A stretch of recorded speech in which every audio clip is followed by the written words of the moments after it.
नमस्कार साथियों, स्वागत है आपका ऑनलाइन स्टडी ग्रुप में। आज की क्लास में प्राचीन भारत के इतिहास श्रृंखला के अंतर्गत बौद्ध धर्म को होलिस्टिक अप्रोच के साथ कंप्लीट किया जाएगा। इसमें पूर्व में आए हुए प्रश्नों के साथ साथ संभावित प्रश्नों को भी कवर किया जाएगा। तो चलिए प्रारंभ करते हैं। पहला प्रश्न है, गौतम बुद्ध का जन्म कब हुआ था? तो आपका सही जवाब होगा गौतम बुद्ध का जन्म 563 ईसा पूर्व में हुआ था। प्रश्न संख्या 1 का सही जवाब होगा विकल्प ए। याद रखिएगा, गौतम बुद्ध का जन्म 563 ईसा पूर्व में कपिलवस्तु की लुम्बिनी नामक स्थान पर हुआ था।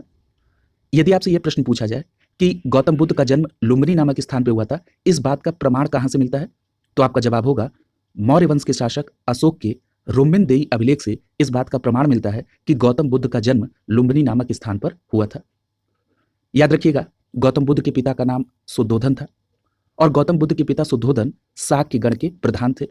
यदि हम गौतम बुद्ध की माता का नाम देखें तो इनकी माता का नाम माया देवी था, जो कि कोलीय गणराज्य अर्थात कोली वंश की कन्या थी। यह भी प्रश्न आपसे पूछा जा चुका है। याद रखिएगा, गौतम बुद्ध ने गृह त्याग 29 वर्ष की अवस्था में किया था, जिसको बौद्ध ग्रंथों में महाभिनिष्क्रमण के नाम से जाना जाता है। यानी गौतम बुद्ध के गृह त्याग की जब भी चर्चा होगी तो महाभिनिष्क्रमण शब्द लिखा जाएगा। और किस अवस्था में किया था? तो 29 वर्ष की अवस्था में। यहां पर एक बात और ध्यान रखिएगा, यदि पूछा जाए कि गौतम बुद्ध ने अपना शरीर कब त्यागा था, तो आपका सही जवाब होगा 483 ईसा पूर्व में, और इसे बौद्ध ग्रंथों में महापरिनिर्वाण के नाम से जाना जाता है। इतनी बातों को आप इस प्रश्न के अंतर्गत ध्यान देंगे। अगला देखिए, प्रश्न संख्या 2। पूछा जा रहा है कि बुद्ध के जीवन की किस घटना को महाभिनिष्क्रमण के रूप में जाना जाता है? तो अभी आपने जाना कि उनका जो गृह त्याग था 29 वर्ष की अवस्था में, उसे बौद्ध ग्रंथों में महाभिनिष्क्रमण के नाम से जाना जाता है। इसलिए प्रश्न संख्या 2 का सी विकल्प आपका आंसर हो जाएगा। देखिए, कई बार आपकी परीक्षाओं में बुद्ध का अर्थ पूछा जाता है, तो याद रखिएगा बुद्ध का अर्थ होता है प्रबुद्ध। ठीक है, यह भी बात आप याद रखेंगे। प्रश्न संख्या 2 का सी विकल्प आपका आंसर हो जाएगा। प्रश्न संख्या 3 देखिए, पूछा जा रहा है कि गौतम बुद्ध की मां किस वंश से संबंधित थी? तो अभी आपने जाना कि गौतम बुद्ध की मां का नाम माया देवी था, जो कि कोलीय वंश से संबंधित थी। इसलिए प्रश्न संख्या 3 का डी विकल्प आपका आंसर हो जाएगा। गौतम बुद्ध की मां कोली वंश की कन्या थी। डी विकल्प यहां पर सही हो जाएगा। अगला है प्रश्न संख्या 4। पूछा जा रहा है कि बुद्ध का जन्म कहां हुआ था? तो आपका सही जवाब होगा बुद्ध का जन्म कपिलवस्तु के लुम्बिनी नामक स्थान पर हुआ था। इस प्रकार प्रश्न संख्या 4 का बी विकल्प यहां पर सही हो जाएगा, और इस बात का प्रमाण अशोक के रुम्बिनदेई अभिलेख से प्राप्त होता है। और जन्म कब हुआ था? 563 ईसा पूर्व में। अगला देखिए, प्रश्न संख्या 5। पूछा जा रहा है कि निम्नलिखित में से कौन सा नाम बुद्ध का दूसरा नाम है? बहुत अच्छा प्रश्न है। इससे संदर्भित प्रश्न आपके परीक्षाओं में पूछे जाते हैं। तो याद रखिएगा, यहां पर बुद्ध का दूसरा नाम अगर आप देखेंगे तो इनमें से कोई नहीं है। ठीक है, इसलिए यहां पर प्रश्न संख्या 5 का ई विकल्प आपका सही हो जाएगा। ये जो विकल्प में नाम दिए गए हैं, इनमें से कोई भी नाम बुद्ध से संबंधित नहीं है। इसलिए प्रश्न संख्या 5 का ई विकल्प आपका आंसर हो जाएगा। याद रखिएगा, गौतम बुद्ध के बचपन का नाम सिद्धार्थ था और इन्हें शाक्य मुनि, तथागत आदि नामों से जाना जाता था। छत्तीसगढ़ लोक सेवा आयोग ने इस प्रश्न का आंसर विकल्प बी को माना। विकल्प बी में प्रच्छन्न शब्द लिखा है। याद रखिएगा, प्रच्छन्न बौद्ध जो है ये आदि गुरु शंकराचार्य के लिए प्रयोग किया गया है, जिसका अर्थ होता है छिपा हुआ बुद्ध मार्गी। यानी जो प्रच्छन्न बौद्ध शब्द है ये गौतम बुद्ध के लिए नहीं बल्कि आदि गुरु शंकराचार्य के लिए प्रयोग किया गया है। क्लियर है? तो याद रखेंगे इसको भी। अगला प्रश्न देखिए, प्रश्न संख्या 6। पूछा जा रहा है कि निम्नलिखित में से किस राजवंश के अभिलेख से इस परंपरा का समर्थन होता है कि लुम्बिनी शाक्य मुनि बुद्ध का जन्म स्थान था? अभी पहले ही प्रश्न में इस प्रश्न को कोरिलेट कराया गया था, यहां पर यह प्रश्न के फॉर्मेट में पूछ लिया गया। तो आपका सही जवाब होगा मौर्य वंश का अभिलेख है, जिससे इस बात को प्रमाणित किया जाता है कि लुम्बिनी में शाक्य मुनि बुद्ध का जन्म हुआ था। इसलिए प्रश्न संख्या 6 का ए विकल्प यहां पर सही हो जाएगा। अब प्रश्न उठता है कि मौर्य वंश के किस शासक के अभिलेख से इस बात को प्रमाणित किया जाता है? तो आपका जवाब होगा मौर्य वंश का शासक था अशोक, और उसके अभिलेख का नाम था रुम्बिनदेई अभिलेख। याद रखिएगा, ये जो रुम्बिनदेई नाम है ये लुम्बिनी का ही एक नाम है, जो कि नेपाल में ये जगह स्थित है। और रुम्बिनदेई अभिलेख से ये बात प्रमाणित होती है कि शाक्य मुनि बुद्ध का जन्म लुम्बिनी में हुआ था। इस अभिलेख के अनुसार अशोक अपने राज्याभिषेक के 20 वर्ष बाद यहां पर आया था और उसने उस स्थान की पूजा भी की जहां पर शाक्य मुनि का जन्म हुआ था। और इस अभिलेख में इस बात का भी उल्लेख किया गया है कि लुम्बिनी जिस स्थान पर महात्मा बुद्ध का जन्म हुआ था, इसलिए यहां पर उसने कर में छूट प्रदान की और भी कई अन्य घोषणाएं की थी अशोक के द्वारा। अगला देखिए, प्रश्न संख्या 7। पूछा जा रहा है कि अशोक के अभिलेख इस परंपरा की पुष्टि करते हैं कि गौतम बुद्ध का जन्म लुम्बिनी में हुआ था, तो आपका यहाँ पर सीधा जवाब हो जाएगा विकल्प डी। क्लियर है? प्रश्न संख्या 7 का डी विकल्प सही हो जाएगा। प्रश्न संख्या 8 देखिए, पूछा जा रहा है कि निम्नलिखित में से किस राजा के एक अभिलेख से सूचना प्राप्त होती है कि शाक्य मुनि बुद्ध का जन्म लुम्बिनी में हुआ था? तो याद रखिएगा, अशोक के रुम्बनदेही अभिलेख से इस बात का प्रमाण मिलता है, इसलिए प्रश्न संख्या 8 का ए विकल्प आपका आंसर हो जाएगा। देखिए ये प्रश्न कितने बार रिपीट किया गया है। अगला देखिए प्रश्न संख्या 9, पूछा जा रहा है कि महात्मा बुद्ध का महापरिनिर्वाण कहां हुआ था? देखिए मैंने अभी आपको बताया था कि जो बौद्ध ग्रंथ में महापरिनिर्वाण शब्द का प्रयोग हुआ है, ये गौतम बुद्ध के शरीर त्याग से संबंधित है। और कब शरीर त्यागा था? मैंने बताया था 483 ईसा पूर्व में। और किस स्थान पर? तो याद रखिएगा कुशीनगर यानी कुशीनारा में। प्रश्न संख्या 9 का सी विकल्प यहां पर आपका आंसर हो जाएगा। यहां पर एक बात और याद रखिएगा, गौतम बुद्ध बौद्ध धर्म के प्रचार के लिए मल्लों की राजधानी पावा पहुंचे थे, जहां पर वो चुंद नामक लोहार की आम्रवाटिका में ठहरे थे, जहां पर उन्हें सूकर मद्दव खाने के लिए दिया गया, जिससे उन्हें रक्तातिसार हुआ और वो भयानक पीड़ा से ग्रसित हुए, जिसके बाद उन्हें मल्ल गणराज्य की राजधानी कुशीनारा लाया गया, जहां पर 483 ईसा पूर्व में अर्थात 80 वर्ष की अवस्था में उन्होंने शरीर त्याग दिया। याद रखिएगा, मैंने अभी आपको बताया भी था कि गौतम बुद्ध के शरीर त्याग को बौद्ध ग्रंथों में महापरिनिर्वाण के नाम से जाना जाता है। इस प्रकार इस प्रश्न का आंसर क्या हो जाएगा? कुशीनारा। यहां पर एक बात और याद रखिएगा, यदि आपसे यह प्रश्न पूछा जाए कि गौतम बुद्ध के शरीर अवशेष पर स्तूप निर्माण का जो प्रमाण है वो कहां से मिलता है, तो आपका जवाब होगा पीपर हवा अभिलेख से। क्लियर है? तो इस प्रश्न को भी इसके साथ आप कोरिलेट करके याद रखेंगे। अगला देखिए प्रश्न संख्या 10, पूछा जा रहा है कि गौतम बुद्ध का जो महापरिनिर्वाण यानी महापरिनिर्वाण है वो जिस राज्य में हुआ उसका नाम क्या है? तो अभी आपने जाना कि मल्ल गणराज्य की राजधानी थी कुशीनारा, यानी यहां पर आपका विकल्प सी सही हो जाएगा। प्रश्न संख्या 10 का सही जवाब होगा विकल्प सी। क्लियर है? अगला देखिए प्रश्न संख्या 11, पूछा जा रहा है कि महात्मा बुद्ध का परिनिर्वाण किस गणतंत्र में हुआ? तो आपका जवाब क्या हो जाएगा? विकल्प ए सही हो जाएगा, मल्ल, यानी प्रश्न संख्या 11 का ए विकल्प सही हो जाएगा। अगला है, गौतम बुद्ध ने जिस स्थान पर निर्वाण प्राप्त किया उसका नाम क्या है? अब देखिए इस प्रश्न को थोड़ा सा ध्यान में रखिएगा। याद रखिएगा, अगर हम बौद्ध धर्म की बात करें तो निर्वाण का मतलब होता है ज्ञान प्राप्ति से। क्लियर है? और महापरिनिर्वाण शब्द का जब प्रयोग होगा तब वो शरीर त्याग से संबंधित है। क्लियर है? तो इसलिए यहां पर कुशीनारा आपका जवाब नहीं होगा। अगर यह पूछा जाता कि गौतम बुद्ध ने किस स्थान पर महापरिनिर्वाण प्राप्त हुआ उन्हें, तब आपका जवाब होता कुशीनारा। निर्वाण प्राप्ति यानी अगर पूछा जा रहा है कि ज्ञान प्राप्ति थी तो आपका जवाब क्या होगा? बोधगया में। ठीक है, जो कि ऑप्शन में नहीं दिया है, इसलिए यह प्रश्न डिस्प्यूटेड हो जाएगा। याद रखिएगा, गौतम बुद्ध ने सांसारिक दुखों से मुक्ति के लिए दुख निरोध को ही निर्वाण माना है। क्लियर है? अगर मैं बात करूं बुद्ध की, तो उन्होंने सांसारिक दुखों से मुक्ति को ही निर्वाण माना, यानी यही ज्ञान प्राप्ति का समय है, जो कि कहां पर हुआ था? उन्हें बोधगया में। क्लियर है? तो इसलिए यहां पर इसका सही जवाब होगा बोधगया। अगला प्रश्न है, महापरिनिर्वाण मंदिर कहां पर अवस्थित है? प्रश्न संख्या 13 में पूछा जा रहा है, तो आपका सही जवाब क्या होगा? कुशीनगर में है। प्रश्न संख्या 13 का विकल्प ए सही हो जाएगा कि महापरिनिर्वाण मंदिर कुशीनगर में है। प्रश्न संख्या 13 का ए विकल्प आपका आंसर हो जाएगा। अगला देखिए, याद रखिएगा, ये जो महापरिनिर्वाण मंदिर है ये उत्तर प्रदेश के कुशीनगर जिले में स्थित है, और इस मंदिर में स्थापित जो बुद्ध की मूर्ति है वो 876 ईस्वी में उत्खनन से प्राप्त हुई थी। ये भी बात आपको ध्यान में रखना होगा। और ये जो महापरिनिर्वाण मंदिर है ये विश्व में बौद्ध धर्म के सबसे पवित्र मंदिरों में से एक माना जाता है। क्लियर है? अगला देखिए प्रश्न संख्या 14, पूछा जा रहा है कि निम्नलिखित राज्यों में से किनका संबंध बुद्ध के जीवन से था? तो यहां पर पहला दिया गया है अवंती। आप सभी को पता है कि अवंती का संबंध बुद्ध जी से नहीं था। दूसरा दिया गांधार, गांधार का भी संबंध नहीं था। तीसरा दिया है कौशल, यहां पर कौशल का संबंध बुद्ध के जीवन से है। अब प्रश्न उठता है कि किस प्रकार कौशल का संबंध बुद्ध से है? तो याद रखिएगा, कौशल गणराज्य की जो राजधानी थी वो थी श्रावस्ती, और श्रावस्ती में बुद्ध ने सर्वाधिक उपदेश दिए। क्लियर है? और वो कौशली राज्य था जहां पर बुद्ध के सर्वाधिक शिष्य हुए हैं। ठीक है, तो इसलिए कौशल जो है ये बुद्ध के जीवन से संबंधित है। चौथे में दिया है मगध। याद रखिएगा, मगध का भी संबंध गौतम बुद्ध से है, यानी यहां पर तीसरा और चौथा ये दोनों गौतम बुद्ध से संबंधित हैं, यानी प्रश्न संख्या 14 का सही जवाब होगा विकल्प सी। क्लियर है?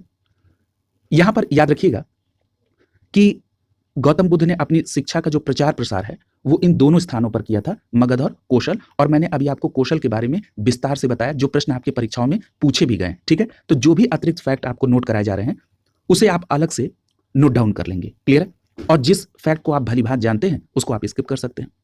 अगला है प्रश्न संख्या 15। पूछा जा रहा है कि गौतम बुद्ध द्वारा अपने धर्म में दीक्षित किया जाने वाला अंतिम व्यक्ति निम्नलिखित में से कौन था? तो आपका सही जवाब क्या होगा? तो उस अंतिम व्यक्ति का नाम है सुभद्र। यानी प्रश्न संख्या 15 का डी विकल्प सही हो जाएगा। गौतम बुद्ध के द्वारा अपने धर्म में दीक्षित किया जाने वाला अंतिम व्यक्ति सुभद्र था। प्रश्न संख्या 15 का डी विकल्प आपका आंसर हो जाएगा। याद रखिएगा, अपने जीवन के अंतिम वर्षों में जब अभी आपने जाना कि गौतम बुद्ध अपने शिष्य चुंद के यहाँ पर गए थे, जहाँ पर उन्होंने सूकर माधव जो भोज्य पदार्थ था खाया, जिसके कारण उन्हें अतिसार रोग से पीड़ा हुई और फिर वो कुशीनारा चले गए थे। वहीं कुशीनारा में ही या कुशीनगर में ही सुभद्र को उन्होंने अंतिम उपदेश दिया था, इसलिए वो अंतिम व्यक्ति सुभद्र था जिसको महात्मा बुद्ध ने उपदेश दिया था। अगला है प्रश्न संख्या 16। पूछा जा रहा है कि बुद्ध द्वारा रूपांतरित निम्न व्यक्तियों में से कौन सा अंतिम था? देखिए सेम प्रश्न है, बस थोड़ा सा पूछने का तरीका बदला गया। तो आपका सही जवाब क्या होगा? सुभद्र था वो अंतिम व्यक्ति। प्रश्न संख्या 16 का डी विकल्प आपका सही हो जाएगा। अगला देखिए प्रश्न संख्या 17।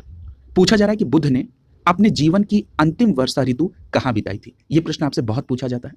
आपका सही जवाब होगा बुद्ध ने अपने जीवन की अंतिम वर्षा ऋतु वैशाली में बिताई थी। इस प्रकार प्रश्न संख्या 17 का बी विकल्प आपका सही हो जाएगा। ये बहुत इंपॉर्टेंट प्रश्न है, कई बार परीक्षाओं में पूछा जाता है। याद रखिएगा, अगर आपसे ये पूछा जाए कि बुद्ध ने अपने जीवन की अंतिम वर्षा ऋतु वैशाली में बिताई थी, इस बात का प्रमाण कहां से मिलता है? तो आपका जवाब होगा महापरिनिर्वाण सूक्त से। यह प्रश्न भी आपसे पूछा जा चुका है। याद रखिएगा, ये जो महापरिनिर्वाण सूक्त है, इससे बुद्ध के जीवन के विविध आयामों और काल का निर्धारण किया जाता है। क्लियर है? अगला देखिए प्रश्न संख्या 18। पूछा जा रहा है कि निम्नलिखित में से कौन सा एक बौद्ध मत में निर्वाण की अवधारणा का सर्वश्रेष्ठ व्याख्या करता है?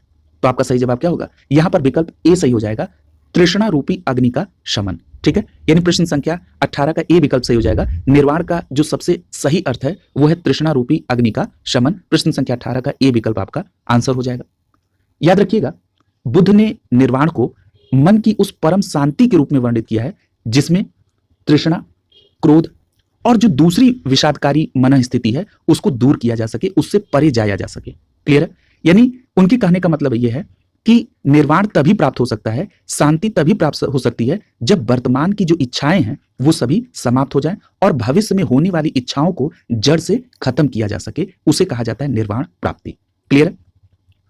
देखिए, एक प्रश्न में पूछा भी जा रहा था कि निर्वाण कहां प्राप्त हुआ? तो बोध गया में, यानी ज्ञान प्राप्ति। क्लियर है? और महापरिनिर्वाण वो कहां प्राप्त हुआ था? तो कुशीनारा में। अब आइए यहां पर, यानी कि प्रश्न में जो पूछा गया कि निर्वाण से तृष्णा रूपी और द्वेष के कारणों को जड़ से समाप्त किया जाता है ताकि वो मनुष्य सभी प्रकार के कष्टों से और संसार के पुनर्जन्म के चक्र से वो दूर हो पाए। क्लियर है? अगला देखिए प्रश्न संख्या 19। पूछा जा रहा है कि आलार कलाम कौन थे? तो आपका सही जवाब क्या होगा? बुद्ध के गुरु थे आलार कलाम, इसलिए प्रश्न संख्या 19 का यहां पर डी विकल्प आपका आंसर हो जाएगा। आलार कलाम बुद्ध के गुरु थे। याद रखिएगा, महाभिनिष्क्रमण यानी गृह त्याग किस वर्ष में? 29 वर्ष में। गृह त्याग करने के बाद ज्ञान की खोज के लिए महात्मा बुद्ध आलार कलाम के आश्रम पहुंचे थे। वहां उन्होंने दीक्षा ली, संतुष्टि न मिलने पर वो वहां से चले गए। इस प्रकार आलार कलाम बुद्ध के गुरु हैं। एक बात और याद रखिएगा, ये जो आलार कलाम है ये सांख्य दर्शन के आचार्य थे। ठीक है? अगला है प्रश्न संख्या 20। पूछा जा रहा है कि महात्मा बुद्ध ने अपना पहला धर्म चक्र प्रवर्तन किस स्थान पर दिया था? देखिए, बौद्ध धर्म में ये जो धर्म चक्र प्रवर्तन है, इस शब्द का उल्लेख बुद्ध के प्रथम उपदेश से संबंधित है। पहली बात तो ये ध्यान में आपको रखनी होगी।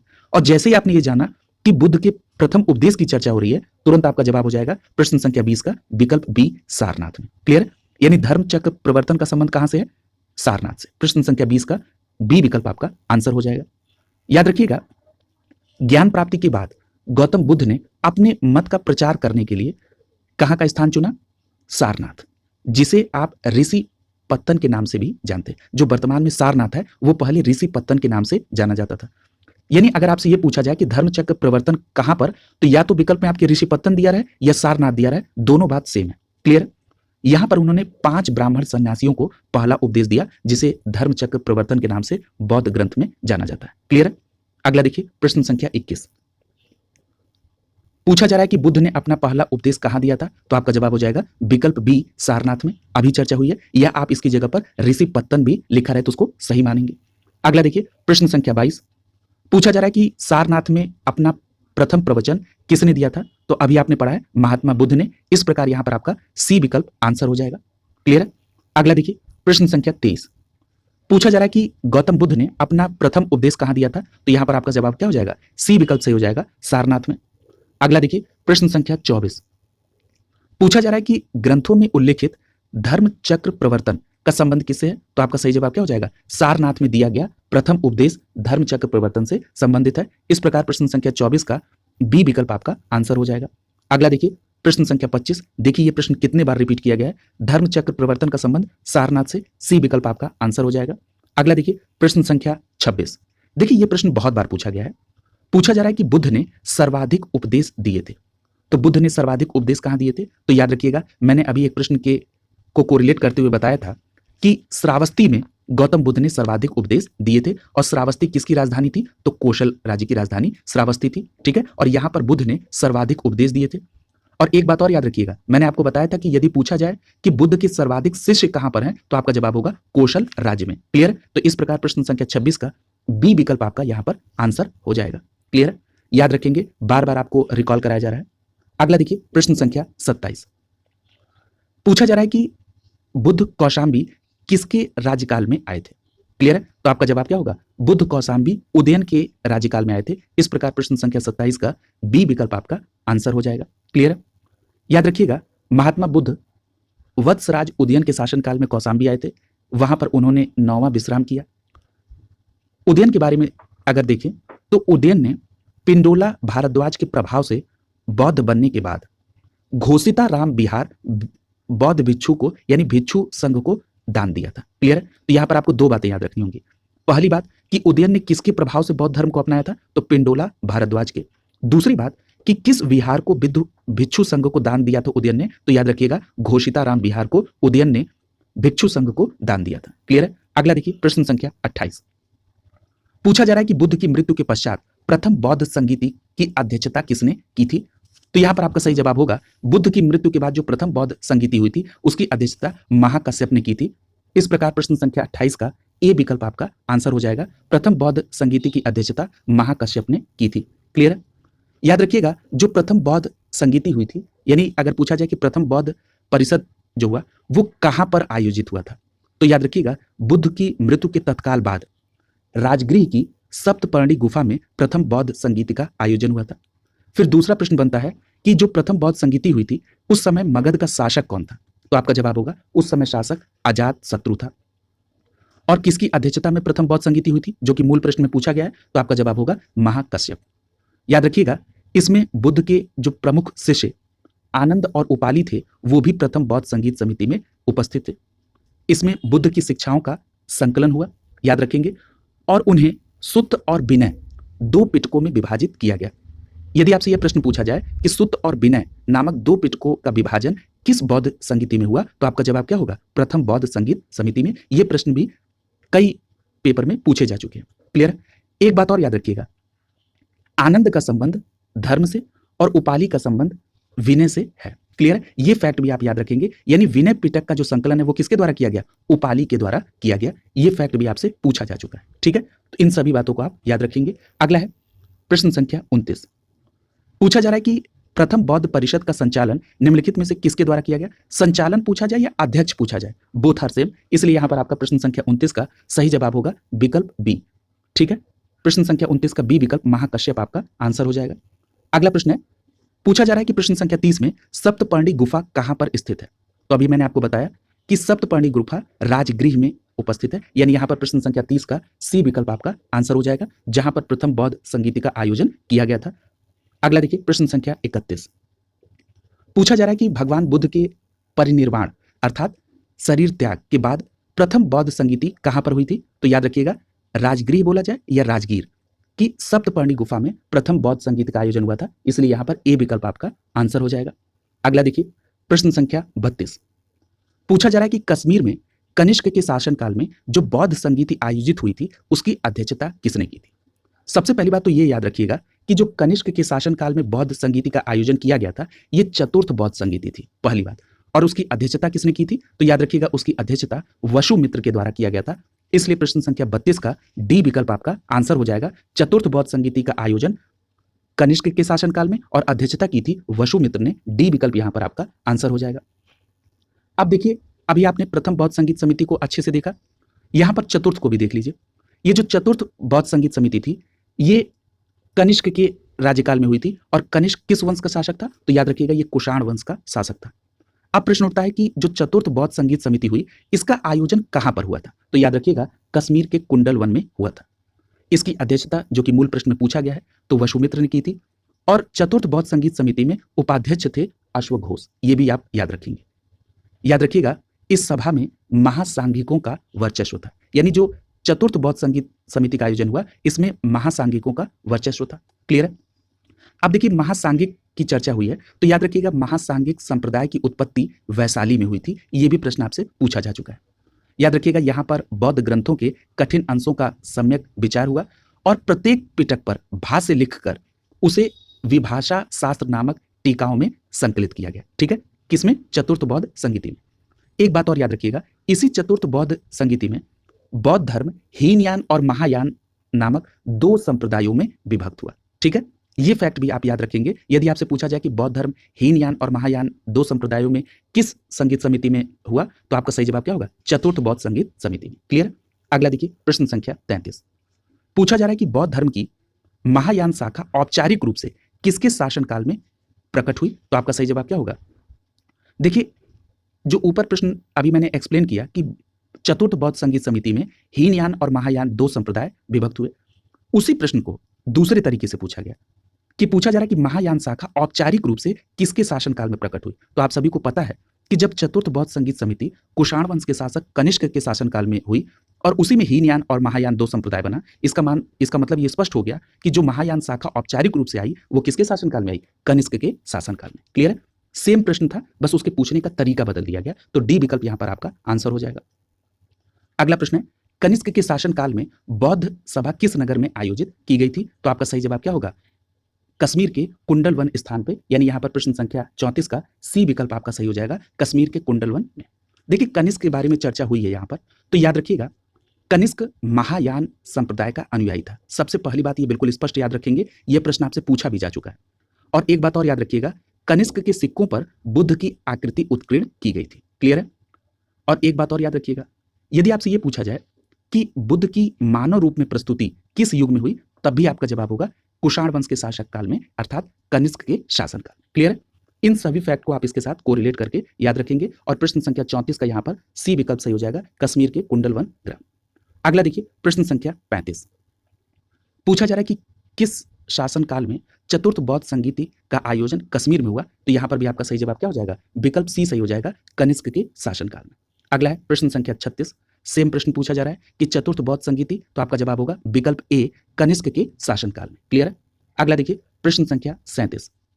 पूछा जा रहा है कि इनमें से किस शासक ने चतुर्थ बौद्ध संगीति का आयोजन कश्मीर में किया था?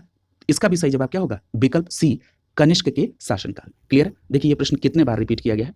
अगला है प्रश्न संख्या 38 में पूछा जा रहा है कि उपर्युक्त में से कौन सी विशेषताएं महायान बौद्ध मत से हैं? देखिए, इस प्रश्न को आंसर करने से पहले आपको प्रश्न को ध्यान से पढ़ना होगा। यहां पर महायान बौद्ध मत की बात पूछी जा रही है, यानी आपको बौद्ध मत के अनुसार इसका आंसर नहीं करना है। जो बौद्ध धर्म दो संप्रदायों में विभक्त हुआ, महायान और हीनयान, उसमें महायान बौद्ध संप्रदाय से संबंधित दृष्टिकोण को ध्यान में रखते हुए इस प्रश्न का आंसर आपको करना है।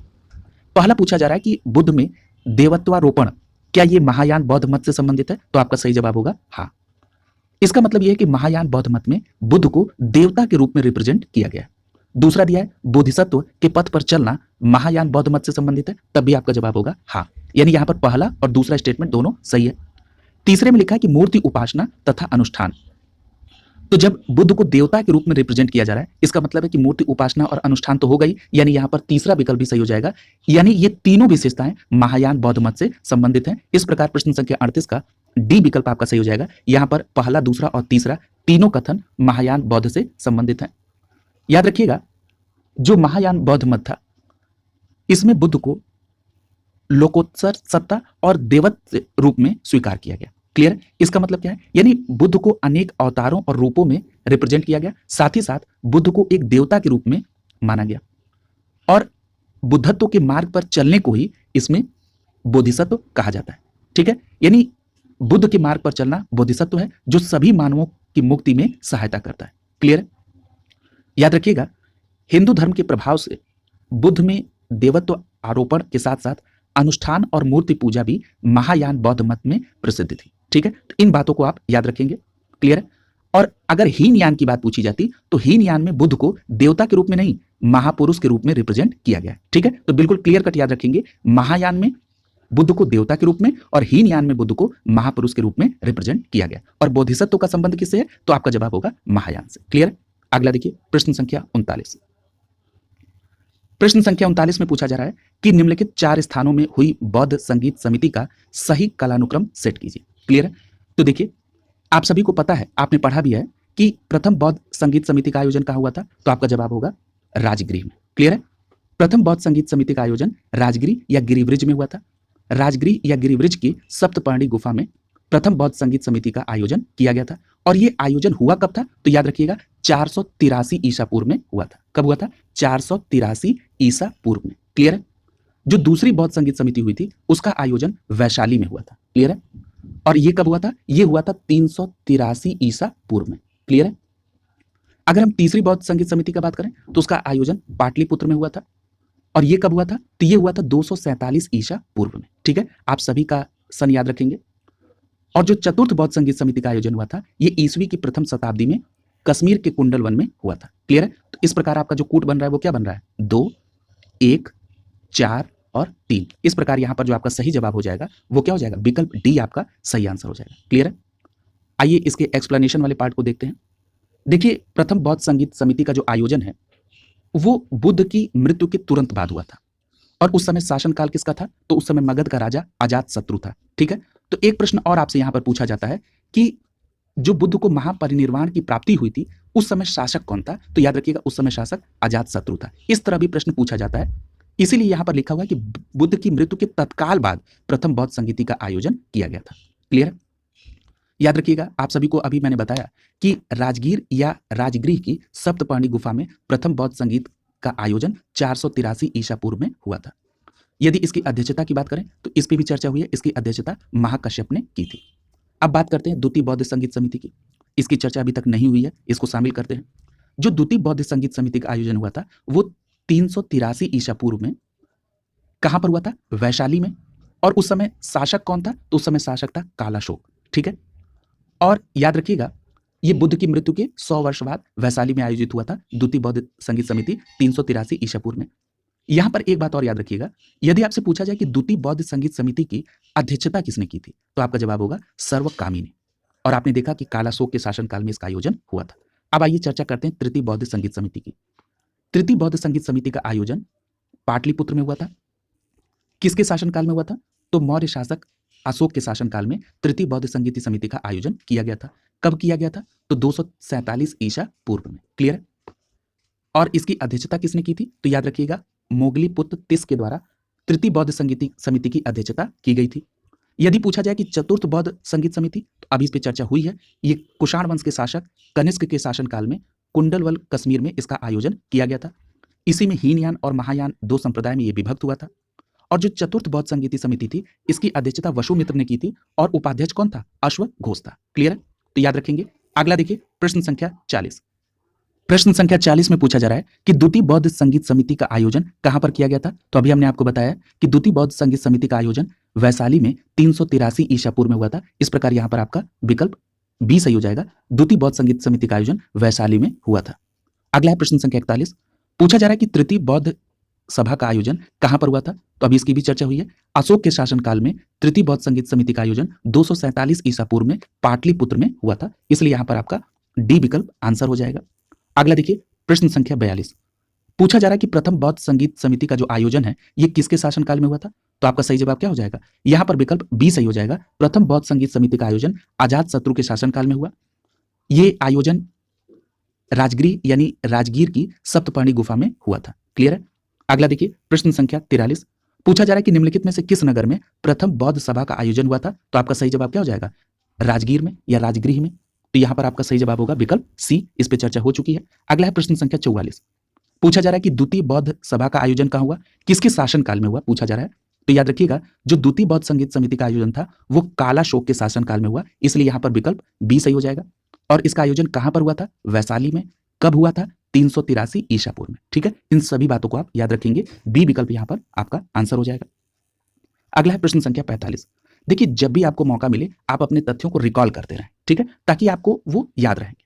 अगला है प्रश्न संख्या 45। इसमें आपको सूची को सुमेलित करना है। ठीक है, पहला दिया गया जन्म, तो जन्म कहाँ हुआ था बुद्ध का? ऊपर लिखा हुआ है कि बुद्ध के संदर्भ में इन घटनाओं को सुमेलित करना है आपको। तो बुद्ध का जन्म से संबंधित कौन सा है? तो आपका सही जवाब हो जाएगा कपिल वस्तु के लुम्बिनी नामक स्थान पर, इसलिए आप एक को तीसरे के साथ कोरिलेट कर देंगे। यदि हम बात करें ज्ञान प्राप्ति की, तो आपको पता है कि ज्ञान प्राप्ति कहां पर हुई थी? बोध गया में, इसलिए आप दूसरे को दूसरे के साथ कोरिलेट कर देंगे। यदि पूछा जाए कि प्रथम प्रवचन, तो प्रथम प्रवचन जिसको धर्मचक्र प्रवर्तन के नाम से जाना जाता है सारनाथ में, इसलिए आप तीसरे को पहले के साथ कोरिलेट कर देंगे। और यदि पूछा जाए निधन, तो निधन कब हुआ था, कहां पर हुआ था? तो याद रखिएगा कुशीनारा में, इसलिए आप यहां पर चौथे को चौथे के साथ कोरिलेट कर देंगे। इस प्रकार जो आपका कूट बनेगा वो 3, 2, 1, 4 का बनेगा। क्लियर है? तो यहां पर आपका सही जवाब क्या हो जाएगा? विकल्प सी आपका आंसर हो जाएगा। 3, 2, 1, 4 यहां पर आपका सही आंसर होगा। यहां पर एक बात याद रखिएगा, यदि हम बुद्ध के जन्म स्थान की बात करें तो अभी आपने जाना कि कपिल वस्तु की लुम्बिनी नामक स्थान पर, और 563 ईसा पूर्व में इनका जन्म हुआ था। याद रखिएगा बोध गया में बुद्ध को ज्ञान की प्राप्ति हुई थी, और यह ज्ञान की प्राप्ति कब हुई थी? वैशाख पूर्णिमा की रात्रि को। याद रखिएगा यदि प्रथम उपदेश की बात की जाए तो सारनाथ या ऋषि पत्तन में उन्होंने प्रथम उपदेश दिया था, जिसको धर्मचक्र प्रवर्तन के नाम से जानते हैं, और उनका निधन मल्ल गणराज्य की राजधानी कुशीनारा में हुआ था, जिसे बौद्ध साहित्य में महापरिनिर्वाण के नाम से जाना जाता है। याद रखिएगा यहां पर अगर पूछा जाए कि ज्ञान प्राप्ति कब हुई थी, किस वर्ष में हुई थी, तो याद रखिएगा ज्ञान प्राप्ति 35 वर्ष की अवस्था में हुई थी, और आपने ये अभी पढ़ा है कि गृह त्याग उन्होंने 29 वर्ष की अवस्था में किया था। क्लियर है? तो यानी 6 वर्ष बाद उनको ज्ञान की प्राप्ति हुई थी, ये भी आप याद रखेंगे। अगला है प्रश्न संख्या 46। प्रश्न संख्या 46 में पूछा जा रहा है कि भारतीय कला में बुद्ध के जीवन की किस घटना का चित्रण मृग सहित चक्र के द्वारा किया गया है? बहुत इंपॉर्टेंट प्रश्न है।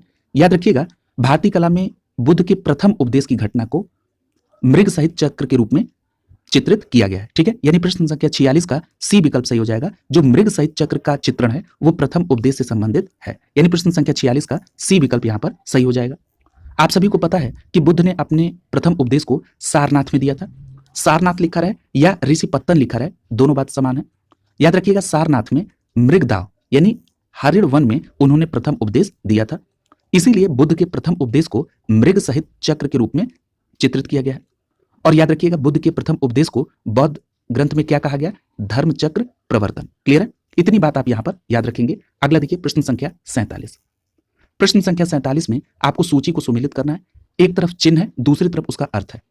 यदि हम बात करें जन्म की, तो जन्म के लिए जो चिन्ह है वो क्या है? कमल, यानी यहां पर ए को आप चौथे के साथ कोरिलेट करेंगे। यदि बात की जाए प्रथम प्रवचन की, तो इनका प्रथम प्रवचन धर्मचक्र प्रवर्तन के नाम से जाना जाता है, यानी आप बी को दूसरे के साथ कोरिलेट कर देंगे। और अभी आपने जाना कि जो प्रथम प्रवचन है यानी प्रथम उपदेश है उसको किस रूप में चित्रित किया गया है? तो मृग सहित चक्र के रूप में चित्रित किया गया है। यदि महाबोधि की बात करें तो ये बोधि वृक्ष इससे संबंधित हो जाएगा, यानी सी को आप पहले के साथ कोरिलेट करेंगे, जिसके नीचे बुद्ध को ज्ञान की प्राप्ति हुई थी। और यदि हम त्याग की बात करें तो त्याग का संबंध किससे होगा? घोड़े से।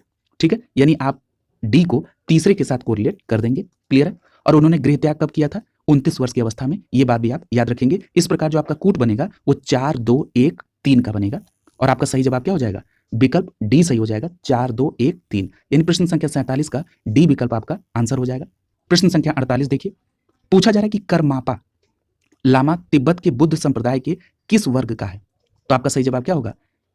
करमापा लामा तिब्बत के बुद्ध संप्रदाय के कंग्यूपा वर्ग का है, यानी प्रश्न संख्या 48 का यहां पर बी विकल्प सही हो जाएगा। ये भी प्रश्न आप याद रखेंगे। प्रश्न संख्या 48 का बी विकल्प सही हो जाएगा। करमापा लामा तिब्बत के बौद्ध संप्रदाय के कंग्यूपा वर्ग से संबंधित है। क्लियर है? अगला देखिए प्रश्न संख्या 49। पूछा जा रहा है कि महात्मा बुद्ध के संदर्भ में निम्नलिखित कथनों में से कौन सा कथन सही है? पहला दिया गया है उनका जन्म कपिल वस्तु में हुआ था, तो ये पहला स्टेटमेंट बिल्कुल सही है। आप सभी को यह भी पता है कि महात्मा बुद्ध का जन्म कपिल वस्तु के लुम्बिनी नामक स्थान पर हुआ था। इस बात का प्रमाण अशोक के रोमनदेही अभिलेख से प्राप्त होता है। दूसरा दिया गया उन्होंने बोध गया में ज्ञान की प्राप्ति की थी, यह भी स्टेटमेंट सही है। तीसरा कहा जा रहा है कि उन्होंने वैदिक धर्म को अस्वीकार किया था, यह स्टेटमेंट भी सही है। वैदिक धर्म में अनेक कुरीतियां थी, इसी को आधार बनाकर उन्होंने बौद्ध धर्म की स्थापना की थी। चौथा है, उन्होंने आर्य सत्य का प्रचार किया, ये भी बात सही है, उन्होंने 4 आर्य सत्य बताए थे। इस प्रकार यहाँ पर चारों स्टेटमेंट बौद्ध धर्म से यानी महात्मा बुद्ध से संबंधित है, यानी यहाँ प्रश्न संख्या 49 का डी विकल्प आपका आंसर हो जाएगा, सभी स्टेटमेंट सही है। यहां पर आपने जाना कि गौतम बुद्ध का जन्म कपिलवस्तु के लुम्बिनी नामक स्थान पर हुआ, ज्ञान प्राप्ति बोधगया में, उन्होंने वैदिक धर्म की अस्वीकार्यता की और 4 आर्य सत्य दिए। अब प्रश्न उठता है कि ये 4 आर्य सत्य क्या थे? तो पहला था दुख, दूसरा था दुख समुदाय, तीसरा था दुख निरोध और चौथा था दुख निरोध गामिनी प्रतिपदा। ठीक है, यानी ये 4 आर्य सत्य आप बौद्ध धर्म से संबंध में याद रखेंगे। अगला देखिए, अगला है प्रश्न संख्या 50। पूछा जा रहा है कि बोधगया में महाबोधि मंदिर बनाया गया। महाबोधि मंदिर कहां बनाया गया? जहां पर गौतम बुद्ध को ज्ञान की प्राप्ति हुई थी। इस प्रकार प्रश्न संख्या 50 का बी विकल्प यहां पर सही हो जाएगा। बोधगया में महाबोधि मंदिर गौतम बुद्ध की ज्ञान प्राप्ति स्थल पर बनाया गया, बी विकल्प यहां पर सही हो जाएगा। देखिए, मैंने अभी आपको बताया था कि बोधगया में 6 वर्ष की साधना के पश्चात 35 वर्ष की आयु में महात्मा बुद्ध को वैशाख पूर्णिमा की रात में पीपल वृक्ष के नीचे ज्ञान की प्राप्ति हुई थी। क्लियर है? यानी गौतम बुद्ध को ज्ञान की प्राप्ति किस अवस्था में हुई थी? तो 35 वर्ष की अवस्था में। कब हुई थी? तो वैशाख पूर्णिमा की रात में। किस वृक्ष के नीचे? तो पीपल वृक्ष के नीचे। एक प्रश्न और पूछा जाता है कि किस नदी के तट पर? तब आपका जवाब होगा निरंजना नदी के तट पर। ठीक है, और एक बात और याद रखिएगा, ये जो वैशाख पूर्णिमा है, इसी समय गौतम बुद्ध का जन्म हुआ था, उनको ज्ञान की प्राप्ति हुई थी और महापरिनिर्वाण अर्थात जो शरीर त्याग है वो भी वैशाख पूर्णिमा के ही दिन हुआ। ठीक है, तो इन सभी घटनाओं को आप वैशाख पूर्णिमा से कोरिलेट करके याद रखेंगे। अगला है प्रश्न संख्या 51। पूछा जा रहा है कि बोधगया में बोधि वृक्ष अपने वंश की इस पीढ़ी का है। ठीक है, तो याद रखिएगा, जो वर्तमान में बोधि वृक्ष है बोधगया में, वो 5वीं पीढ़ी से संबंधित, यानी यहां पर सी विकल्प आपका आंसर हो जाएगा। प्रश्न संख्या 51 का सी विकल्प सही हो जाएगा। देखिए, एक बात याद रखिएगा कि ह्वेनसांग के अनुसार उन्होंने बताया कि जो मूल वृक्ष था बोधगया में, वो 7वीं शताब्दी में सम्राट शशांक के द्वारा नष्ट करा दिया गया, और जो हम लोग वर्तमान समय में वहां पर वृक्ष देख रहे हैं वो 5वीं पीढ़ी का वृक्ष है, जिसे किसने लगाया था? अलेक्जेंडर कनिंघम ने लगवाया था। क्लियर है? और ये वृक्ष पूरी तरह से संरक्षित है, इससे गिरी हुई पत्तियों को ही छूने और उठाने का अधिकार केवल है। क्लियर है? तो ये बात बिल्कुल आप स्पष्ट रूप से याद रखेंगे। देखिए, यहां पर ह्वेनसांग की चर्चा हुई है और ह्वेनसांग से संबंधित प्रश्न भी आपसे पूछा गया है। याद रखिएगा, ह्वेनसांग हर्षवर्धन के शासनकाल में 7वीं शताब्दी में आया था, पहली बात। दूसरी बात कि ह्वेनसांग को प्रिंस ऑफ पिलग्रिम्स कहा जाता है। ठीक है, प्रिंस ऑफ पिलग्रिम्स किसे कहा जाता है? ह्वेनसांग को। इसका अर्थ है यात्रियों का राजकुमार, यानी यात्रियों का राजकुमार किसे कहा जाता है? ह्वेनसांग को। ठीक है, तो इतनी बातें आप यहां पर ह्वेनसांग से संबंधित भी याद रखेंगे। प्रश्न संख्या 52 देखिए, पूछा जा रहा है कि निम्नलिखित में से कौन सा बौद्ध पवित्र स्थल निरंजना नदी के तट पर स्थित है? देखिए, मैंने अभी आपको कोरिलेट भी कराया था, निरंजना नदी के तट पर बोधगया है, जहां पर गौतम बुद्ध को वैशाख पूर्णिमा की रात्रि को पीपल के वृक्ष के नीचे 35 वर्ष की अवस्था में ज्ञान की प्राप्ति हुई थी। इसलिए यहां पर प्रश्न संख्या 52 का विकल्प ए आपका आंसर हो जाएगा। क्लियर है? सारे तथ्यों को फिर से रिकॉल करा दिया गया आपको। क्लियर है? अगला देखिए, यहां पर एक बात और याद रखिएगा, जो निरंजना नदी की चर्चा हुई है, आधुनिक फाल्गु नदी को ही पूर्व में निरंजना नदी के नाम से जाना जाता है, और ये नदी 2 छोटी धाराओं निरंजना और मोहना के मिलने के बाद बनती है। ठीक है, तो इस फैक्ट को भी आप यहां पर याद रखेंगे। अगला है प्रश्न संख्या 53। पूछा जा रहा है कि बुद्ध के उपदेश किससे संबंधित है? तो याद रखिएगा, बुद्ध के उपदेश आचरण की शुद्धता और पवित्रता से संबंधित है, इसलिए प्रश्न संख्या 53 का डी विकल्प आपका सही हो जाएगा। बुद्ध का उपदेश आचरण की शुद्धता और पवित्रता से संबंधित है। याद रखिएगा, बुद्ध जी ने कर्म कांडों का आलोचना की थी, और एक बात और याद रखिएगा, बुद्ध ने आत्मा को अस्वीकार किया था लेकिन पुनर्जन्म को स्वीकार किया था। यह तथ्य भी आप यहां पर याद रखेंगे। क्लियर है? अगला देखिए, प्रश्न संख्या 54। प्रश्न संख्या 54 में पूछा जा रहा है कि निम्नलिखित में से कौन बुद्ध के जीवन काल में ही संघ का प्रमुख होना चाहता था? तो आपका सही जवाब क्या होगा? देवदत्त। देवदत्त बुद्ध के जीवन काल में ही संघ का प्रमुख होना चाहता था। यहां पर प्रश्न संख्या 54 का ए विकल्प आपका आंसर हो जाएगा। अब यह प्रश्न उठता है कि यह देवदत्त कौन था? तो याद रखिएगा, देवदत्त बुद्ध का चचेरा भाई था, और पहले वो बौद्ध धर्म से जुड़ा और बुद्ध के अनुगत के रूप में रहा, और बाद में वो बौद्ध संघ का प्रधान होना चाहता था। ठीक है, कौन? देवदत्त। अगला देखिए, प्रश्न संख्या 55। प्रश्न संख्या 55 में पूछा जा रहा है कि गौतम बुद्ध ने अपनी मृत्यु के उपरांत बौद्ध संघ के नेतृत्व के लिए निम्न में से किसे नामित किया था? तो याद रखिएगा, यहां पर डी विकल्प सही हो जाएगा। किसी को भी गौतम बुद्ध ने अपनी मृत्यु के उपरांत बौद्ध संघ के लिए नेतृत्व के लिए नामित नहीं किया था। प्रश्न संख्या 55 का डी विकल्प यहां पर सही हो जाएगा। याद रखिएगा, जब कुशीनारा में गौतम बुद्ध थे और उनको यह आभास हो गया कि अब वो अपने जीवन के अंतिम अवस्था में हैं, तो उन्होंने मृत्यु के पूर्व भिक्षुओं को निकट बुलाकर धर्मोपदेश दिया और कहा कि आनंद, शायद तुम ऐसा सोच रहे हो कि हमारे शास्त्र चले गए, अब हमारा शास्त्र नहीं है। आनंद, ऐसा मत समझना। मैंने जो धर्म और विनय किए हैं, मेरे बाद तुम्हारे शास्त्र यही धर्म और विनय होंगे। इस प्रकार यह कहा जा सकता है कि बुद्ध ने अपनी मृत्यु के उपरांत बौद्ध संघ के नेतृत्व के लिए किसी को नामित नहीं किया, बल्कि अपने उपदेश अर्थात धर्म और विनय को ही मार्गदर्शक बताया। क्लियर है? अगला देखिए, प्रश्न संख्या 56 पूछा जा रहा है कि अष्टांग मार्ग की संकल्पना किसका अंग है? तो याद रखिएगा, ये जो अष्टांग मार्ग है, इसकी संकल्पना धर्मचक्र प्रवर्तन सूत्र की विषय वस्तु है। यानी प्रश्न संख्या 56 का यहां पर डी विकल्प सही हो जाएगा। अष्टांग मार्ग धर्मचक्र प्रवर्तन सूत्र की विषय वस्तु है। क्लियर? यहां पर एक बात याद रखिएगा, अभी मैंने आपको बताया था कि गौतम बुद्ध ने 4 आर्य सत्य दिए थे और उसकी मैंने चर्चा भी की थी। यहां पर एक बात और याद रखिएगा, जो गौतम बुद्ध हैं, इन्होंने मध्यम मार्ग को अपनाया, यानी मध्यमा प्रतिपदा को अपनाया। याद रखिएगा, मध्यमा प्रतिपदा में 8 सोपान है, ठीक है, और इन्हें क्या कहा जाता है? अष्टांगिक मार्ग कहा जाता है। ठीक है, अब ये देखिए, ये जो 8 सोपान है वो कौन कौन से हैं? पहला है सम्यक दृष्टि, सम्यक संकल्प, दूसरा सम्यक वाक, सम्यक कर्मांत, सम्यक आजीव, सम्यक व्यायाम, सम्यक स्मृति, सम्यक समाधि। ये सभी 8 सोपान हैं अष्टांगिक मार्ग के।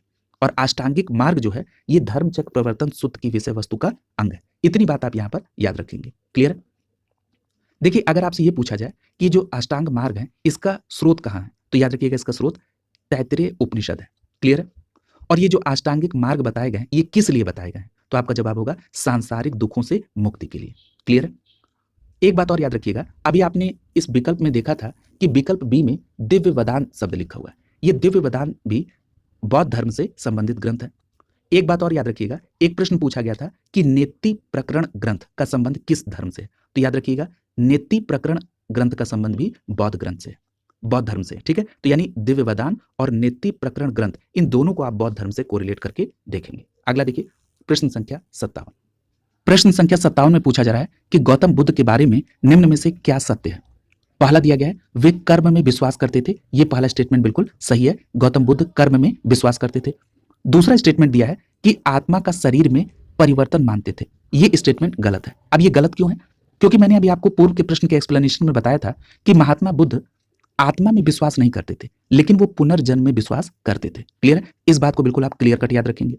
तीसरा दिया कि निर्वाण प्राप्ति में विश्वास करते थे। ये भी स्टेटमेंट सही है। कई बार चर्चा हुई है कि निर्वाण प्राप्ति का मतलब ज्ञान की प्राप्ति, अर्थात जो संसार में पुनर्जन्म का चक्र है, इस चक्र से बाहर निकलना ही निर्वाण प्राप्ति है। क्लियर है? चौथा है, ईश्वर की सत्ता में विश्वास करते थे। ये भी स्टेटमेंट गलत है। इसी सत्ता के खिलाफ उन्होंने बौद्ध धर्म की स्थापना की थी। वो ईश्वर की सत्ता या इन सब कर्मकांडों में विश्वास नहीं करते थे। क्लियर है? यहां पर एक बात याद रखिएगा, आपको दिमाग में ये नहीं लाना है कि जो महायान संप्रदाय था वो तो बुद्ध को देवता के रूप में रिप्रेजेंट करता था। यही विरोधाभास है। गौतम बुद्ध जिस चीज का विरोध करते थे, गौतम बुद्ध को ही देवता के रूप में रिप्रेजेंट करने लगा महायान संप्रदाय। ठीक है, तो ये बात बिल्कुल आप क्लियर कट याद रखेंगे। इस प्रकार के प्रश्न का पैटर्न इस समय बहुत चल रहा है स्टेटमेंट टाइप का, इसलिए आप बिल्कुल अपने कॉन्सेप्ट को क्लियर रखते हुए आप अपने प्रश्न को अटेम्प्ट करेंगे। यहां पर आपका जो सही जवाब हुआ वो कौन सा हुआ? पहला और तीसरा। ठीक है, जो कि विकल्प में नहीं दिया गया है। ठीक है, इसलिए यह प्रश्न क्या हो गया? डिस्प्यूटेड हो गया था। ठीक है, अगला देखिए, प्रश्न संख्या 58। पूछा जा रहा है कि बौद्ध संघ में भिक्षुड़ी के रूप में स्त्रियों के प्रवेश की अनुमति बुद्ध द्वारा दी गई थी। कहां पर दी गई थी? तो याद रखिएगा, जो भिक्षुड़ी को बौद्ध संघ में शामिल किया गया वो था वैशाली में। यानी प्रश्न संख्या 58 का यहां पर बी विकल्प आपका आंसर हो जाएगा। यह प्रश्न कई बार पूछा जा चुका है और बहुत इंपॉर्टेंट प्रश्न है। याद रखिएगा, जो वैशाली में स्त्रियों को बौद्ध संघ में भिक्षुड़ी के रूप में प्रवेश की अनुमति दी गई, ये उनके प्रिय शिष्य आनंद के कहने पर किया गया। क्लियर है? और यह भी प्रश्न पूछा जाता है कि प्रथम बौद्ध भिक्षुड़ी के रूप में किसको शामिल किया गया? तो याद रखिएगा, महाप्रजापति गौतमी को। क्लियर है?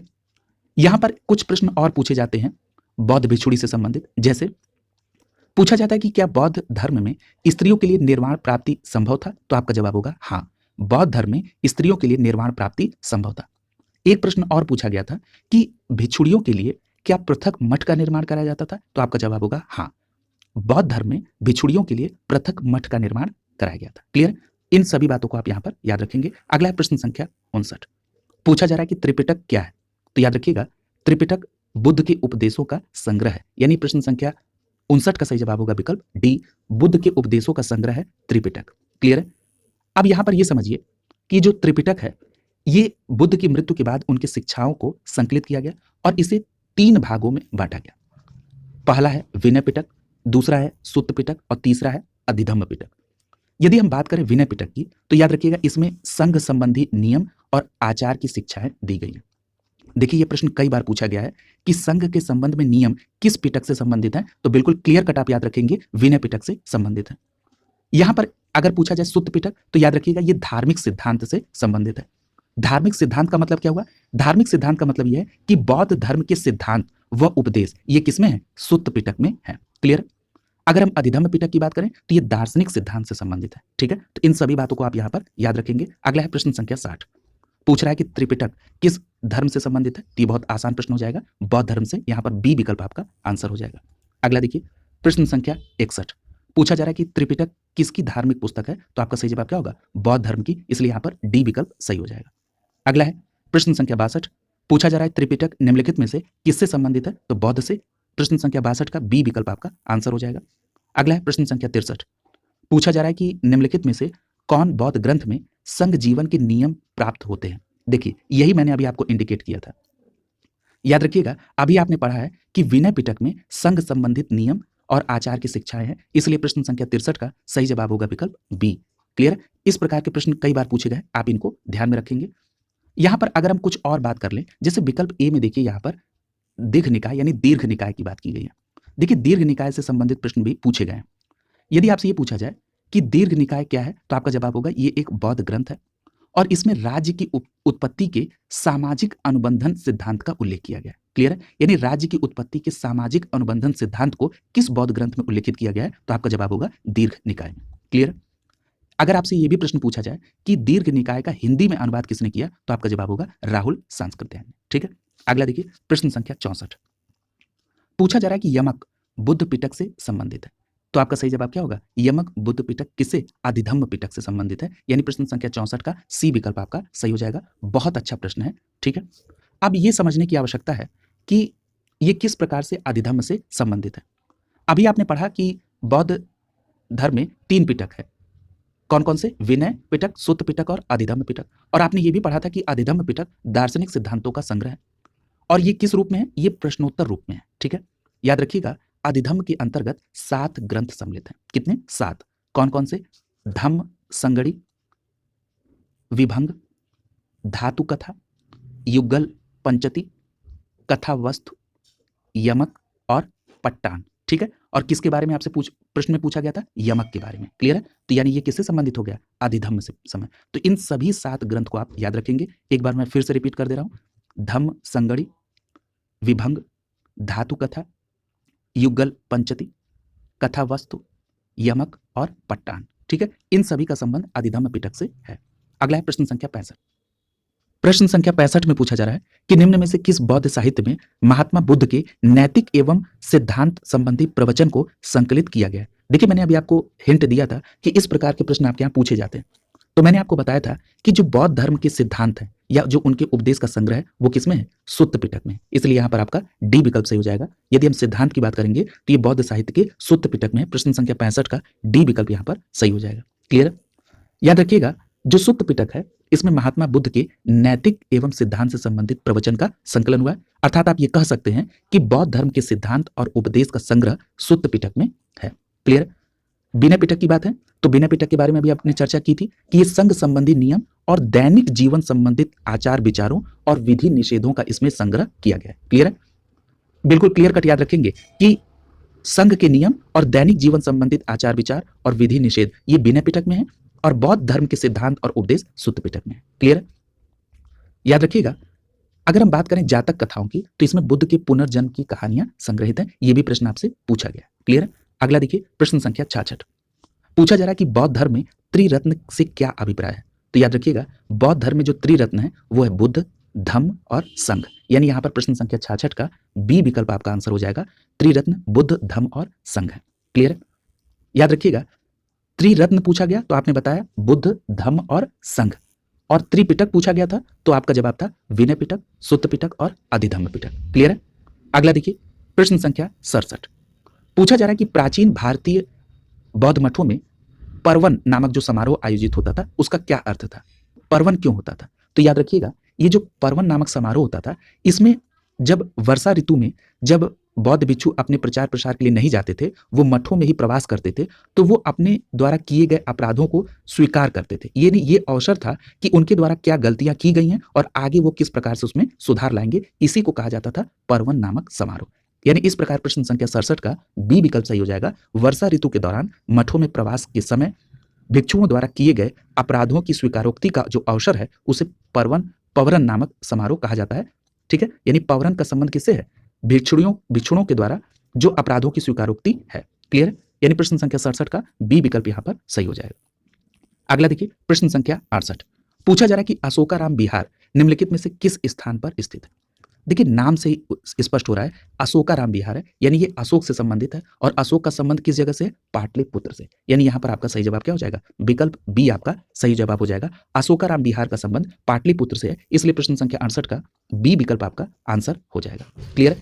यहां पर एक बात याद रखिएगा कि जो बौद्ध ग्रंथ है जिसका नाम है महावंश, प्रसिद्ध बौद्ध ग्रंथ महावंश के अनुसार मौर्य वंश के शासक अशोक ने पाटलिपुत्र में अशोकाराम विहार का निर्माण कराया था, और इस विहार का निर्माण इंद्रगुप्त नामक थेर भिक्षु के निरीक्षण में हुआ था। ठीक, यानी आप याद रखेंगे अशोकाराम विहार का निर्माण शासक कौन था? अशोक। और किसके निरीक्षण में हुआ? तो इंद्रगुप्त नामक थेर भिक्षु के निर्देशन में हुआ। और ये कहां से इस बात का प्रमाण मिलता है? तो एक प्रसिद्ध बौद्ध ग्रंथ है महावंश, वहां से इस बात का प्रमाण मिलता है। और आप सभी को पता है कि तृतीय बौद्ध संगीत समिति का आयोजन अशोक के शासनकाल में ही पाटलिपुत्र में आयोजित हुआ था। क्लियर? तो इन सभी बातों को आप याद रखेंगे। देखिए, अभी आपने एक बौद्ध धर्म के विहार को पढ़ा था, उसका नाम था घोषिताराम विहार। घोषिताराम विहार का संबंध किससे है? उदयन के शासनकाल से। ठीक है, यानी घोषिताराम विहार को जो दान में दिया था वो उदयन ने दिया था, और जो अशोकाराम विहार है उसका संबंध सम्राट अशोक से। ठीक है, तो इन दोनों को आपको रिलेट करके याद रखेंगे। प्रश्न संख्या 69 देखिए, पूछा जा रहा है कि विश्व का सबसे ऊंचा कहा जाने वाला विश्व शांति स्तूप बिहार में कहां पर है? तो आपका सही जवाब क्या होगा? जो विश्व का सबसे ऊंचा विश्व शांति स्तूप है ये बिहार के राजगीर में है। यानी यहां पर प्रश्न संख्या 69 का सी विकल्प आपका आंसर हो जाएगा। राजगीर में विश्व शांति स्तूप है। याद रखिएगा, बिहार में जो राजगीर की पहाड़ियां हैं 400 मीटर की ऊंचाई पर स्थित, यहां पर ही शांति स्तूप बनाया गया जो कि विश्व का सबसे ऊंचा विश्व शांति स्तूप है। क्लियर? ये भी प्रश्न कई बार पूछा जा चुका है। अगला है प्रश्न संख्या 70। पूछा जा रहा है कि बुद्ध की 80 फुट बड़ी प्रतिमा जो कि बोध गया में है निर्मित की गई है किसके द्वारा? तो याद रखिएगा, यहां पर आपका सही जवाब होगा जापानियों के द्वारा। यानी प्रश्न संख्या 70 का ए विकल्प आपका आंसर हो जाएगा। जो बुद्ध की 80 फुट जो बड़ी प्रतिमा है जो कि बोध गया में है, ये जापानियों के द्वारा निर्मित है। यहां पर ए विकल्प आपका सही हो जाएगा। याद रखिएगा, जो बोध गया में 80 फुट ऊंची प्रतिमा की बात हो रही है, ये लाल ग्रेनाइट और बलुआ पत्थर से निर्मित है। क्लियर? और इसके निर्माण में 7 वर्ष का समय लगा था, और ये प्रतिमा जापान के दाइजोकियो संप्रदाय के सहयोग से बनाई गई थी। ठीक है, तो ये सभी बातें आप याद रखेंगे। अगला है प्रश्न संख्या 71। पूछा जा रहा है कि सर्वप्रथम स्तूप शब्द कहां मिलता है? तो याद रखिएगा, सर्वप्रथम जो स्तूप शब्द है वो ऋग्वेद में मिलता है। ठीक है, यानी प्रश्न संख्या 71 का ए विकल्प आपका सही हो जाएगा। जब आपको वैदिक सभ्यता पढ़ाई जा रही थी तो उस समय इस बात को स्पष्ट किया गया था कि स्तूप शब्द का सर्वप्रथम प्रयोग ऋग्वेद में हुआ था। प्रश्न संख्या 71 का ए विकल्प यहां पर आंसर हो जाएगा। याद रखिएगा, ऋग्वेद के अलावा जो स्तूप का जिक्र है वो अथर्ववेद, वाजसनेयी संहिता, तैत्तिरीय ब्राह्मण संहिता, पंचविश ब्राह्मण, इन सभी जगहों पर भी स्तूप का उल्लेख किया गया। अगर हम स्तूप के शाब्दिक अर्थ की बात करें तो स्तूप का जो शाब्दिक अर्थ होता है वो होता है वस्तु का ढेर, यानी किसी वस्तु का ढेर। ये स्तूप के जो शाब्दिक अर्थ है इसको बताता है। ठीक है, अगला देखिए प्रश्न संख्या 72। प्रश्न संख्या 72 में पूछा जा रहा है वह स्तूप स्थल जिसका संबंध भगवान बुद्ध के जीवन के किसी घटना से नहीं रहा है वो कौन सा है? यहां पर आप नहीं पर ध्यान देंगे।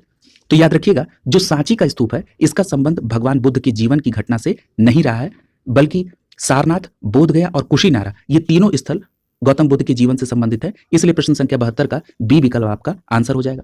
आप सभी को पता है कि जो बोधगया स्तूप है ये बुद्ध की ज्ञान प्राप्ति का स्थल है। सारनाथ की बात करें तो सारनाथ गौतम बुद्ध ने प्रथम उपदेश दिया था, जिसको धर्म चक्र प्रवर्तन के नाम से जाना जाता है। कुशीनगर या कुशीनारा की बात करें तो ये बुद्ध के महापरिनिर्वाण अर्थात उनके शरीर त्याग से संबंधित है। क्लियर है? अगला देखिए प्रश्न संख्या 73। पूछा जा रहा है कि निम्नलिखित स्तूपों का सही कालानुक्रम क्या होगा। स्तूपों का नाम दिया है भरहुत, सांची, अमरावती और धमेक। आप देखेंगे कि भरहुत, सांची और धमेक ये तीनों स्तूप सम्राट अशोक से संबंधित है, जबकि अमरावती स्तूप का संबंध सातवाहन वंश के शासकों से है।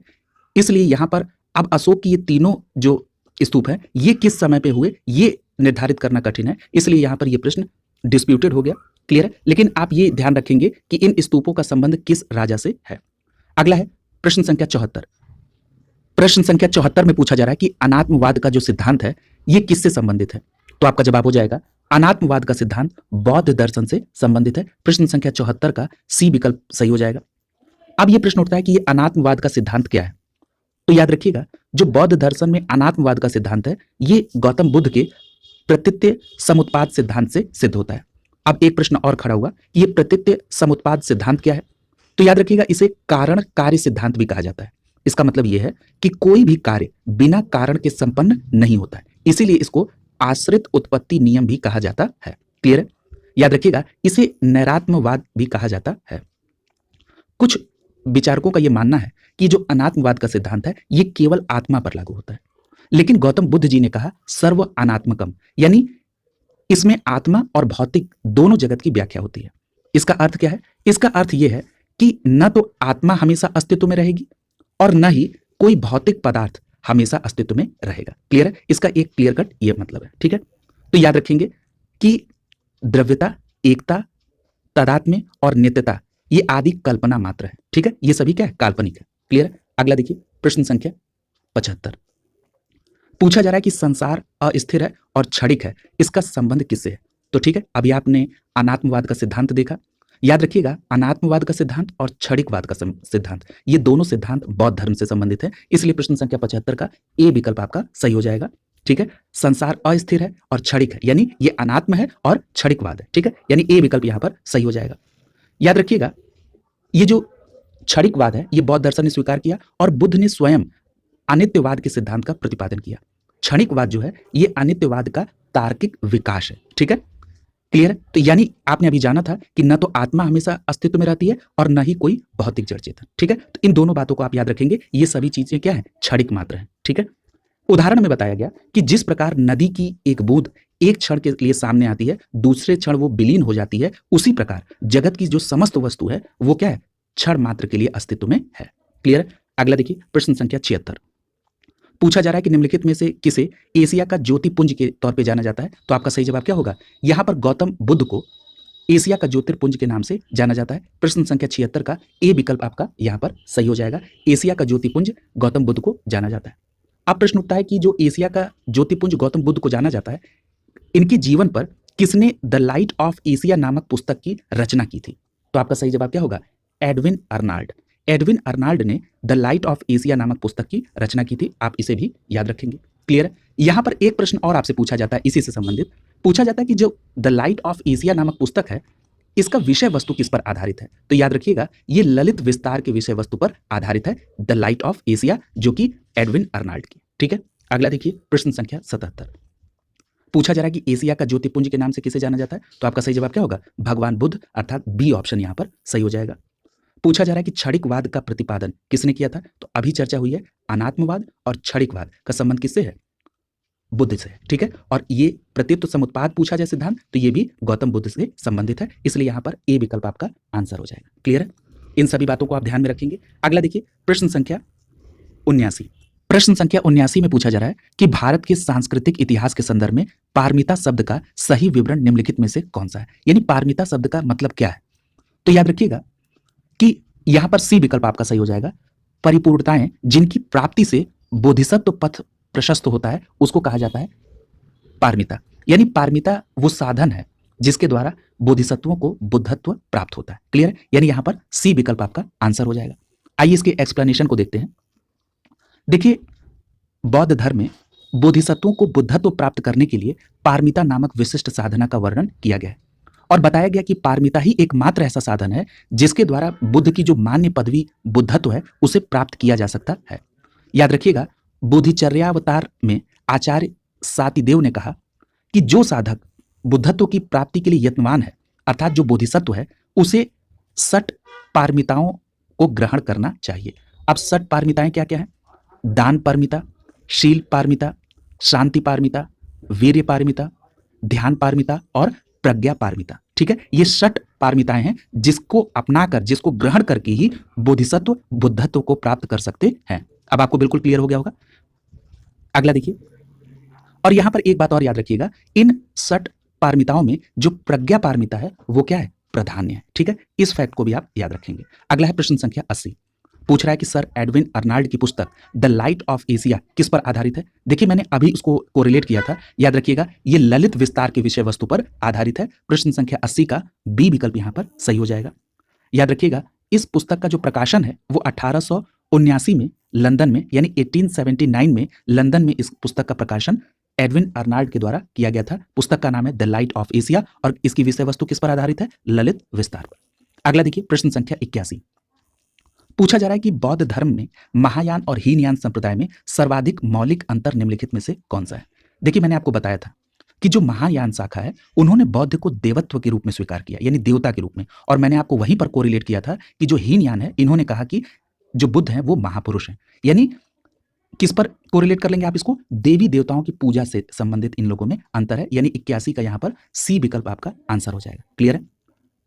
अगला देखिए, एक बात और याद रखिएगा यहां पर कि जो महायान है उन्हें देवता मानते थे, मैंने अभी बताया, और उनकी वो पूजा भी करने लगे थे। ठीक है, यानी कि अनेक बोधिसत्वों की भी पूजा बुद्ध के साथ की जाने लगी। किसमें? महायान संप्रदाय में। क्लियर है? अगला देखिए, प्रश्न संख्या 82।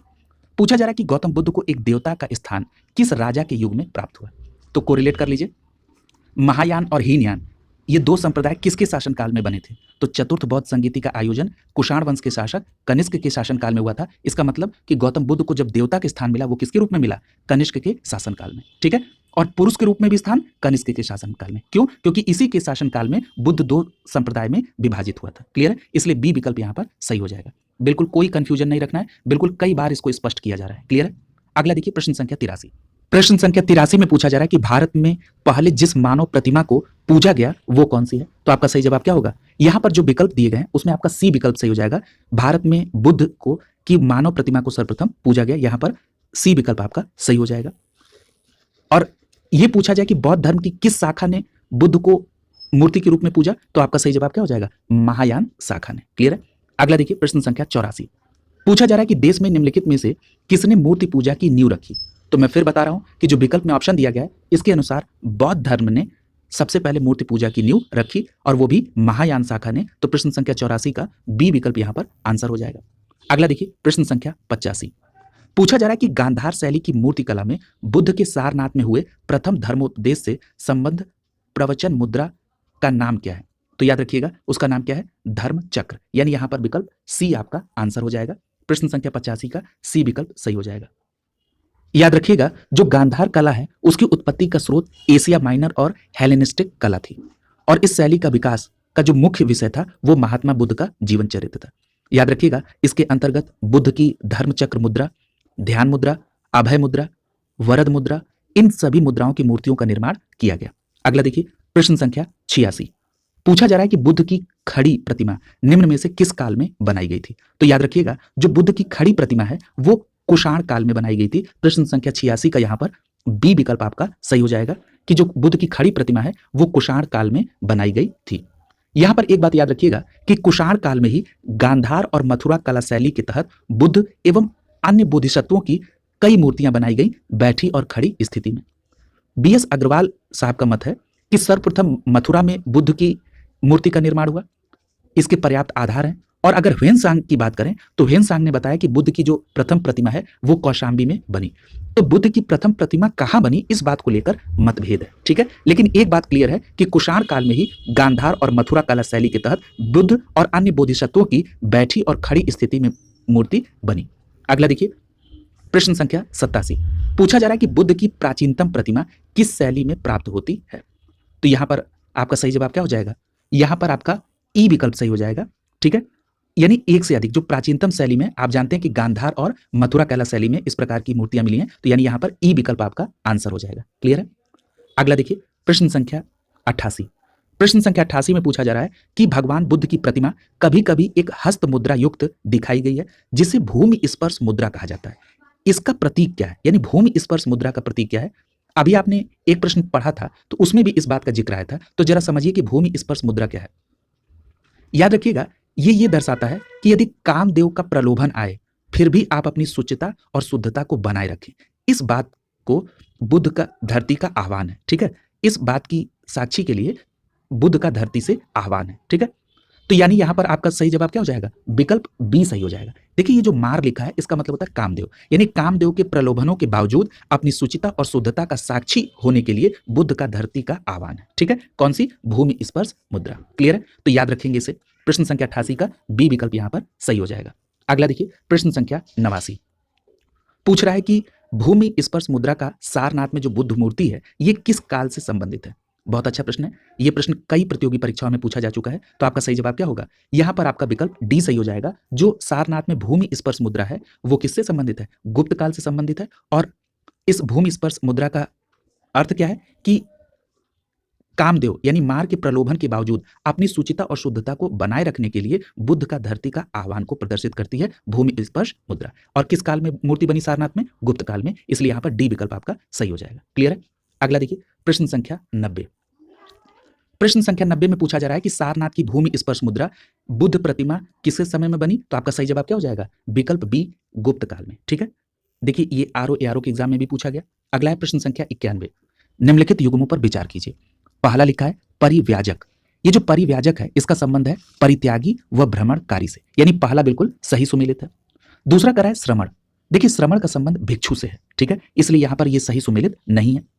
तीसरा है उपासक। उपासक बौद्ध धर्म का साधारण अनुगामी था, यह बिल्कुल सही है। यानी यहां पर पहला और तीसरा ये दोनों सही सुमेलित हैं, यानी यहां पर बी विकल्प आपका आंसर हो जाएगा। क्लियर है? अगला देखिए प्रश्न संख्या 92। देखिए यहां पर एक बात और याद रखिएगा, श्रमण जो है ये भिक्षु और साधु को कहा जाता है। अगला है प्रश्न संख्या 92। पूछा रहा है कि निम्नलिखित में से कौन से शासक ने बौद्ध मत के विस्तार में योगदान नहीं दिया था? तो आपका सही जवाब क्या हो जाएगा? पुष्यमित्र शुंग ने। पुष्यमित्र शुंग ने बौद्ध मत के प्रचार प्रसार में योगदान नहीं दिया था, जबकि आपने कनिष्क, अशोक और हर्षवर्धन के बारे में अभी पढ़ा है, यानी यहां पर डी विकल्प आपका सही हो जाएगा। याद रखिएगा ये जो पुष्यमित्र शुंग था ये शुंग वंश का संस्थापक था और मगध साम्राज्य पर अधिकार जमाकर वो यहां एक ओर यवन के आक्रमण से देश की रक्षा की, वहीं दूसरी ओर देश में शांति और व्यवस्था को स्थापित कर वैदिक धर्म और आदर्शों की प्रचार प्रसार किया, जो कि अशोक के शासनकाल में उपेक्षित हो गया था। यानी पुष्यमित्र शुंग ने वैदिक धर्म और उनके आदर्शों को पुनः प्रतिस्थापित किया। ठीक, एक बात और याद रखिएगा, यही कारण है कि पुष्यमित्र शुंग के शासनकाल को वैदिक प्रतिक्रिया या वैदिक पुनर्जागरण का काल भी कहा जाता है। यह फैक्ट भी आप पुष्यमित्र शुंग के बारे में याद रखेंगे, जो कि शुंग वंश का संस्थापक था। अगला है प्रश्न संख्या 93। पूछा जा रहा है कथन और कारण से संबंधित प्रश्न है। कथन में कहा गया कि कुशीनगर मल्ल गणराज्य की राजधानी थी। अभी आपने पढ़ा था कि कुशीनारा या कुशीनगर मल्ल गणराज्य की राजधानी थी, वहीं पर गौतम बुद्ध जी का परिनिर्वाण हुआ था, महापरिनिर्वाण, यानी उन्होंने शरीर को वहां पर त्यागा था।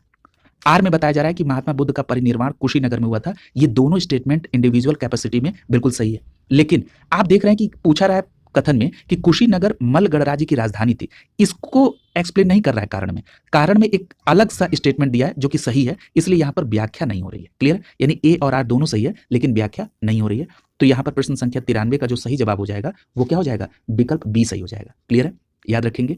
अगला देखिए, यहां पर एक बात और याद रखिएगा कि बौद्ध ग्रंथ के अंगुत्तर निकाय में 16 महाजनपदों के बारे में जानकारी प्राप्त होती है। उसमें एक मल्ल महाजनपद था और ये एक संघ राज्य था जिसमें पावा यानी जो वर्तमान में जिसको पड़रौना के नाम से जानते हैं और कुशीनारा जिसको वर्तमान में कश्या के नाम से जानते हैं, ये मल्ल गणराज्य की जुड़वा राजधानी थी। और आपने अभी जाना कि महात्मा बुद्ध का महापरिनिर्वाण कुशीनगर में हुआ था, यानी यहां पर कथन और कारण दोनों सही थे लेकिन व्याख्या नहीं सही थी। अगला है प्रश्न संख्या 94।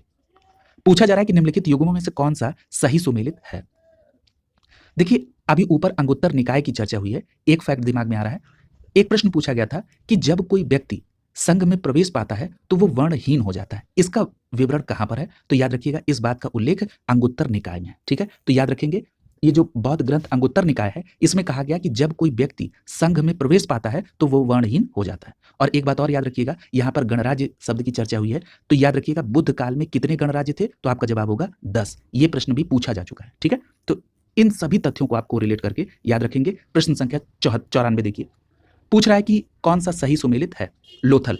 आप जानते हैं कि ये सिंधु घाटी सभ्यता का एक स्थल है लोथल, जो कि गुजरात में है, और ये गोदीवाड़ा के साक्ष्य के लिए प्रसिद्ध है, यानी प्राचीन गोदी क्षेत्र है लोथल। ये बिल्कुल सही है।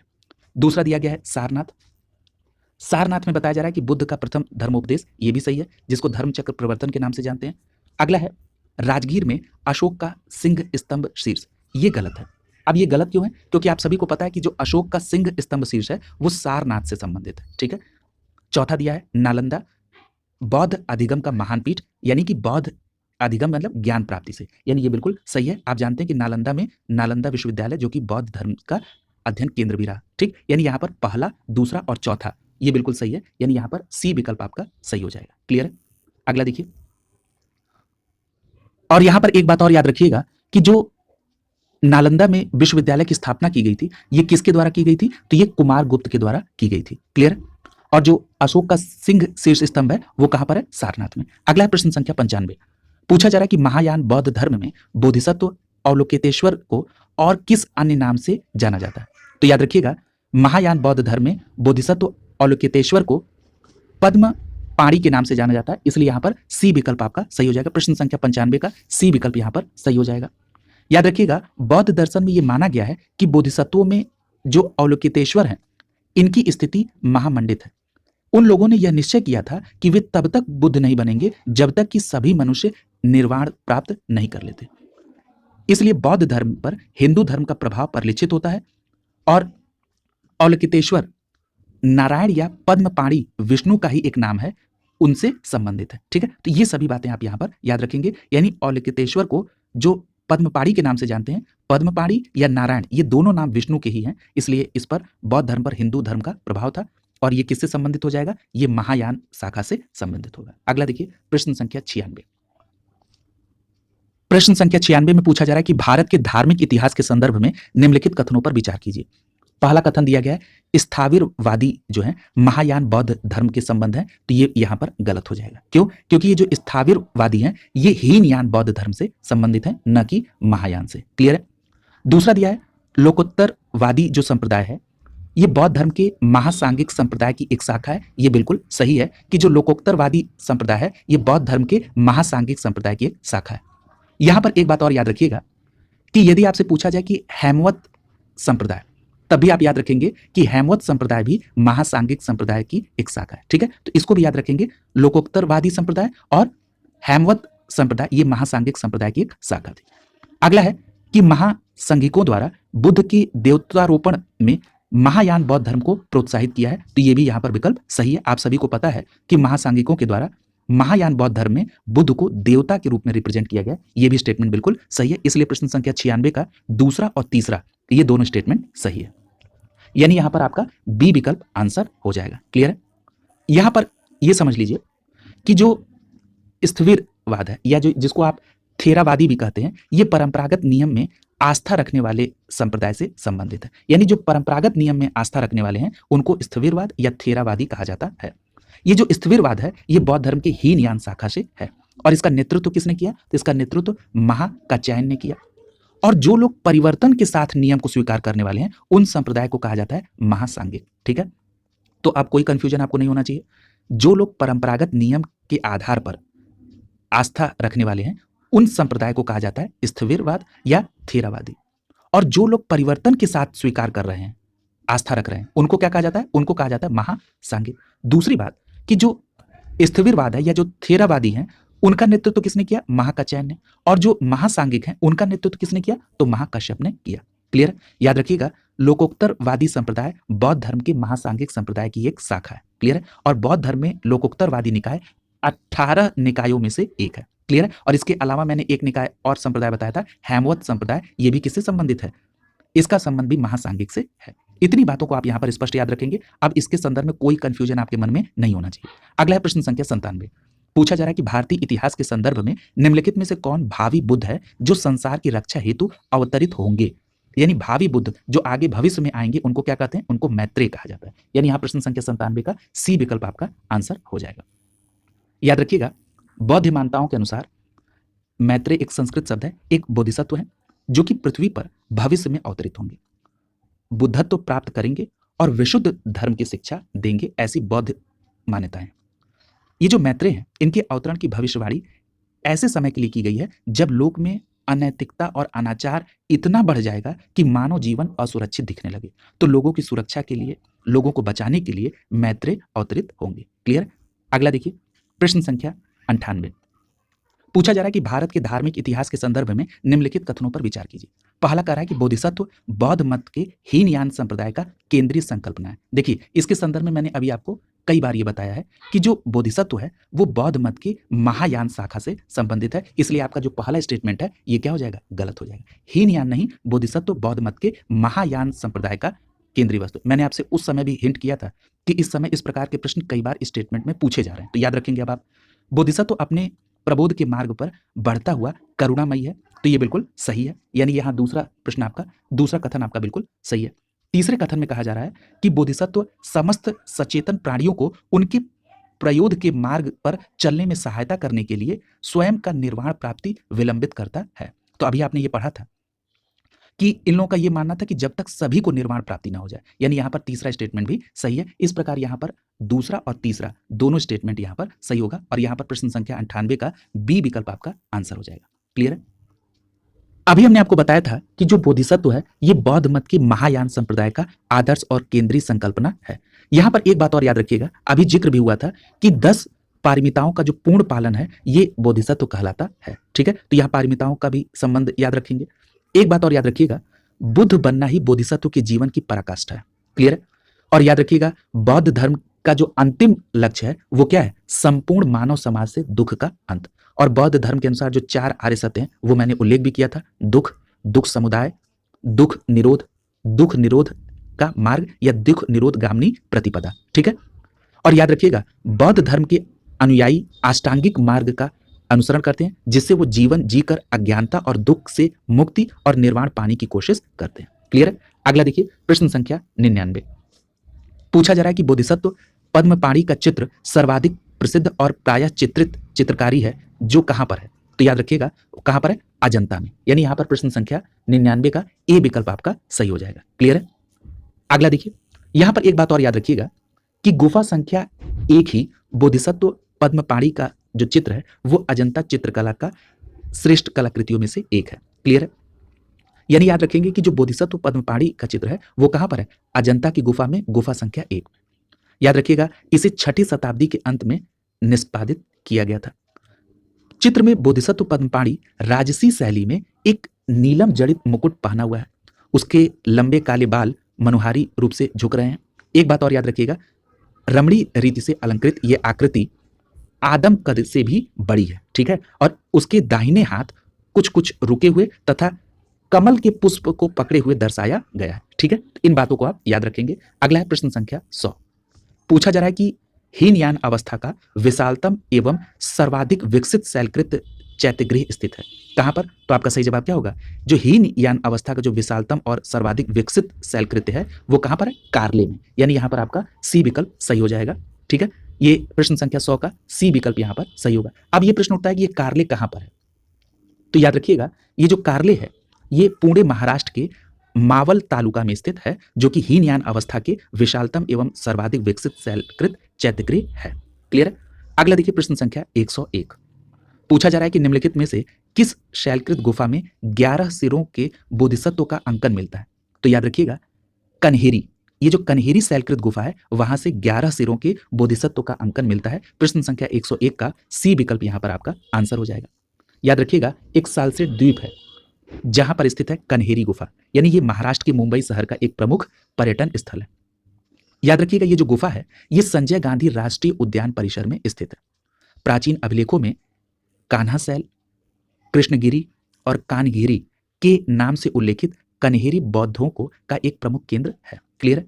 और ये जो कन्हेरी है ये एक ही पहाड़ी में सर्वाधिक संख्या में गुफाओं का निर्माण यहाँ पर हुआ है। याद रखिएगा, कन्हेरी की गुफाओं का निर्माण पहली शताब्दी ईसा पूर्व में किया गया था और ये 11वीं शताब्दी ईसा पूर्व तक इस्तेमाल में रही थी। क्लियर है?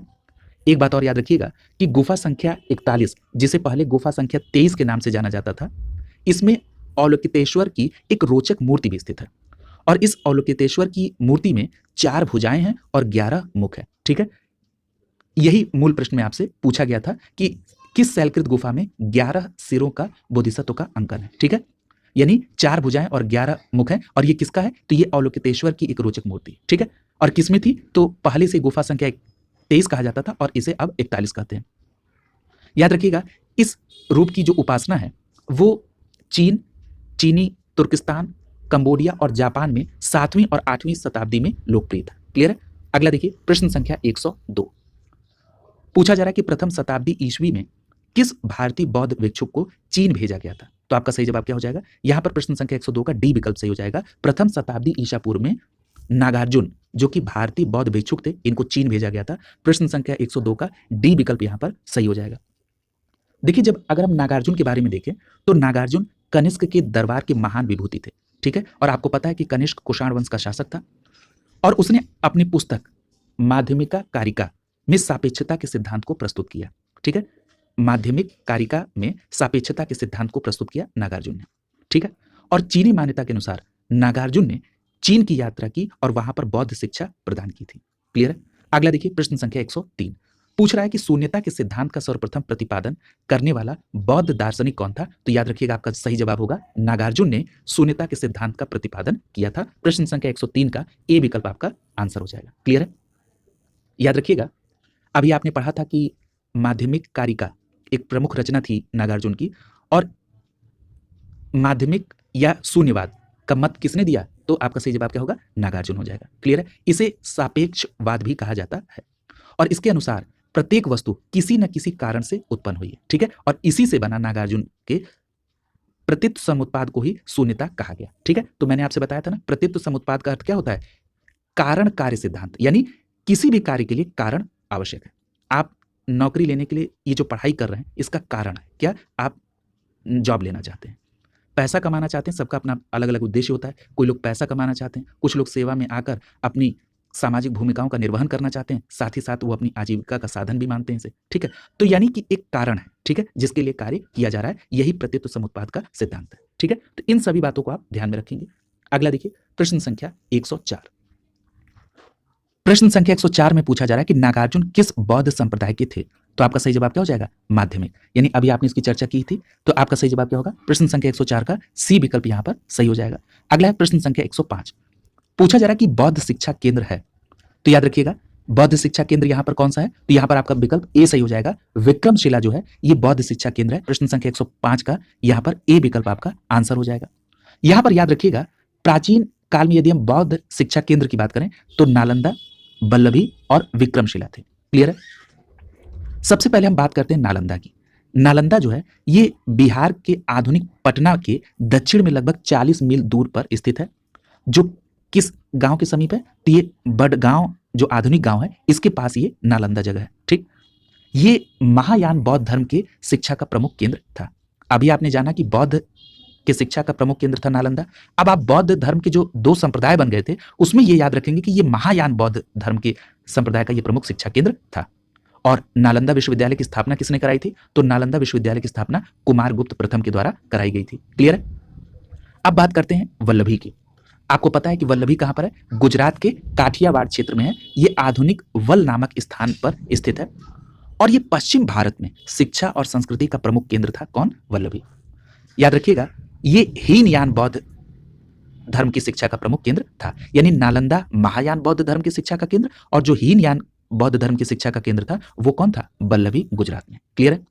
और एक बात और याद रखिएगा कि अगला जो मैं बात कर रहा हूं विक्रमशिला की, यानी जो विक्रमशिला विश्वविद्यालय है, इसकी स्थापना किसने कराई थी? तो याद रखिएगा, विक्रमशिला विश्वविद्यालय की स्थापना धर्मपाल ने कराई थी। क्लियर है? और ये कहां पर है? तो ये आधुनिक भागलपुर से 24 मील दूर पत्थरघाट नामक पहाड़ी पर स्थित है। याद रखिएगा, अभी मैंने आपको बताया कि विक्रमशिला महाविहार की स्थापना धर्मपाल ने कराई थी। ठीक है, तो इन सभी बातों को आप यहां पर याद रखेंगे। ठीक है, और जो विकल्प में वाराणसी दिया था, यहां पर काशी हिंदू विश्वविद्यालय है। आप जानते हैं गिरनार गुजरात के जूनागढ़ जिले में स्थित है, ठीक है। और जो बुद्ध के समय में उज्जैन की जो ऑप्शन में दिया था, ये अवंती राज्य की राजधानी थी, ठीक है। तो इतनी बातें आप यहाँ पर याद रखेंगे। प्रश्न संख्या 106 देखिए, पूछा जा रहा है कि वल्लभी विश्वविद्यालय स्थित है, तो कहां पर? तो वल्लभी विश्वविद्यालय गुजरात के काठियावाड़ क्षेत्र में आधुनिक वल नामक स्थान पर स्थित है। तो यहां पर आपका सही जवाब क्या हो जाएगा? विकल्प डी सही हो जाएगा। क्लियर है? प्रश्न संख्या 106 का डी विकल्प यहां सही हो जाएगा। अभी ऊपर इसकी चर्चा की गई थी। अगला है प्रश्न संख्या 107 और पूछा जा रहा है कि नालंदा विश्वविद्यालय की स्थापना किस युग में है? तो याद रखिएगा, नालंदा विश्वविद्यालय की स्थापना किसने की थी? कुमारगुप्त प्रथम ने। इसलिए यहां पर प्रश्न संख्या 107 का सी विकल्प सही हो जाएगा। गुप्त काल के युग से प्रश्न संख्या 107 का सी विकल्प आपका आंसर हो जाएगा। क्लियर है?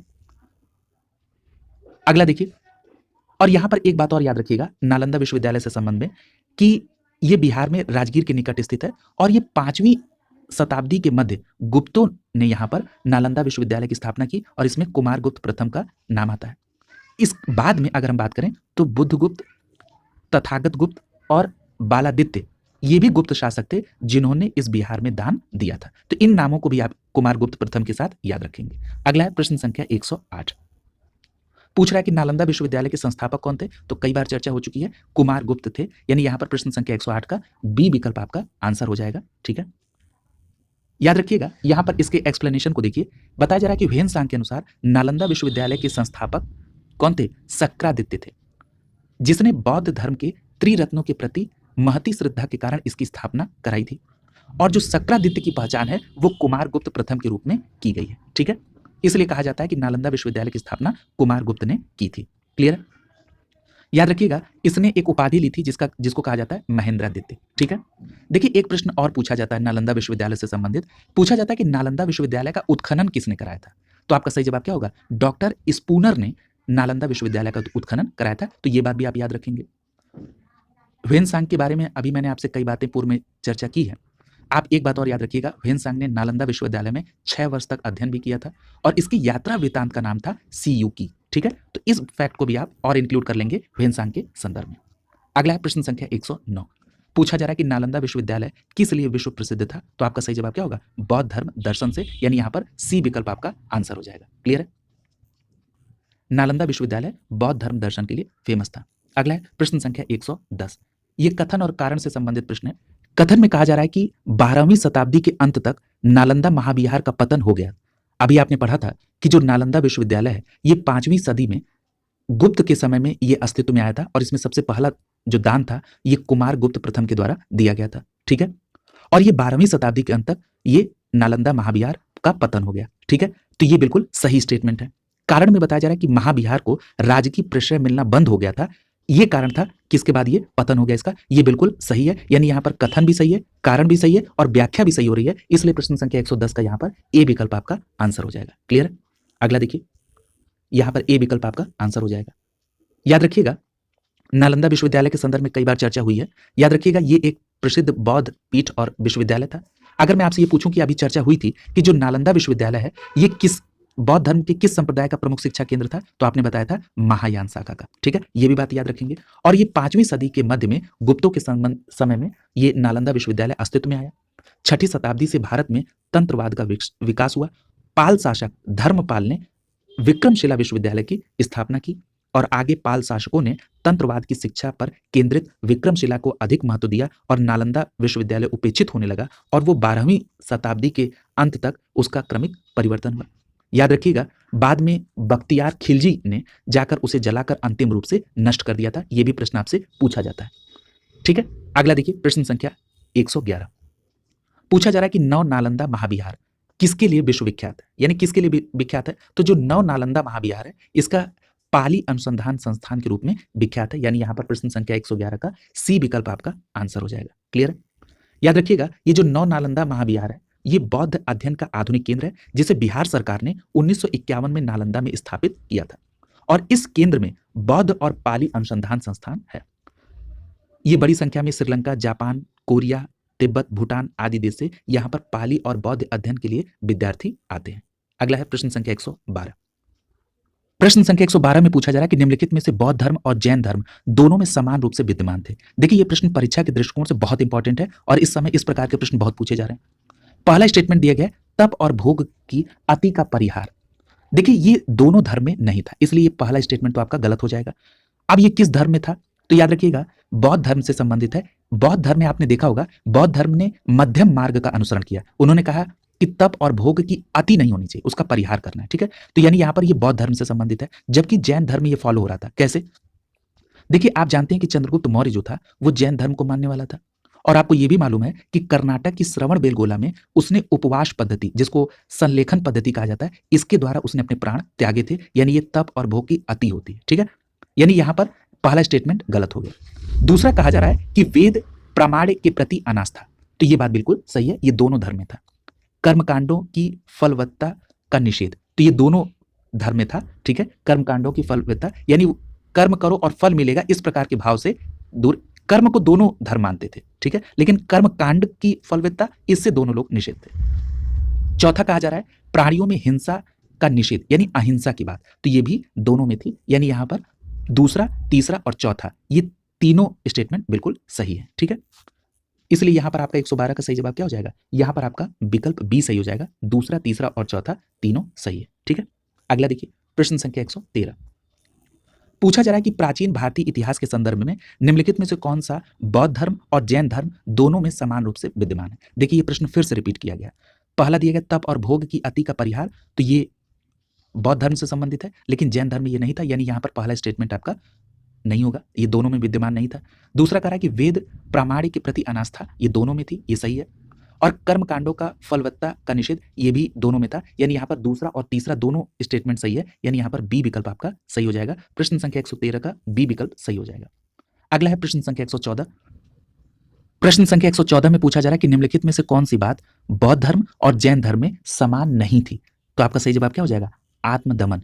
आत्मदमन की जो बात थी ये जैन धर्म में थी, और आत्मदमन को निषेध किया था, उसका परिहार किया था किसने, बौद्ध धर्म ने। यानी आत्मदमन यानी संलेखना जैसी एक पद्धति ये जैन धर्म से संबंधित है, यानी प्रश्न संख्या 114 का सी विकल्प यहां पर सही हो जाएगा। इस आधार पर दोनों धर्मों में अंतर था। अगला है प्रश्न संख्या 115। पूछा जा रहा है कि भगवान बुद्ध के निम्नलिखित में से 4 आर्य सत्यों के प्रतिपादन किया, उनका सही क्रम क्या है। देखिए अब इस पर चर्चा हुई थी, अब आप इसका सही क्रम निश्चित तौर पर सही सेट कर लेंगे। पहला क्या था, पहला था दुख, उसके बाद क्या था, दुख समुदाय यानी दुख का कारण, ठीक है। उसके बाद क्या है, दुख निरोध, उसके बाद क्या है, दुख निरोध गामिनी प्रतिपदा यानी दुख निरोध का मार्ग, ठीक है। यानी यहां पर आपका ए विकल्प आपका आंसर हो जाएगा। यानी पहले होगा दुख, दूसरा होगा दुख समुदाय यानी दुख का कारण, और फिर होगा दुख का निरोध, फिर होगा दुख निरोध का मार्ग जिसको कहा जाता है दुख निरोध गामिनी प्रतिपदा। यानी यहां पर प्रश्न संख्या 115 का ए विकल्प यहां पर आंसर हो जाएगा। देखिए यहां पर इसके एक्सप्लेनेशन वाले पार्ट को देखिए, मैंने अभी इसकी कई बार चर्चा की है कि गौतम बुद्ध को प्रतीत समुत्पाद सिद्धांत का बोध था, यानी कार्य कारण सिद्धांत की बात हो रही है, यानी संसार में कोई भी कार्य होगा तो उसके लिए कारण निश्चित रूप से होगा। और सर्वप्रथम उन्होंने 4 आर्य सत्य दिए थे। पहला था दुख, यानी संसार में सर्वत्र दुख है, यानी जीवन दुखों और कष्टों से पूर्ण है।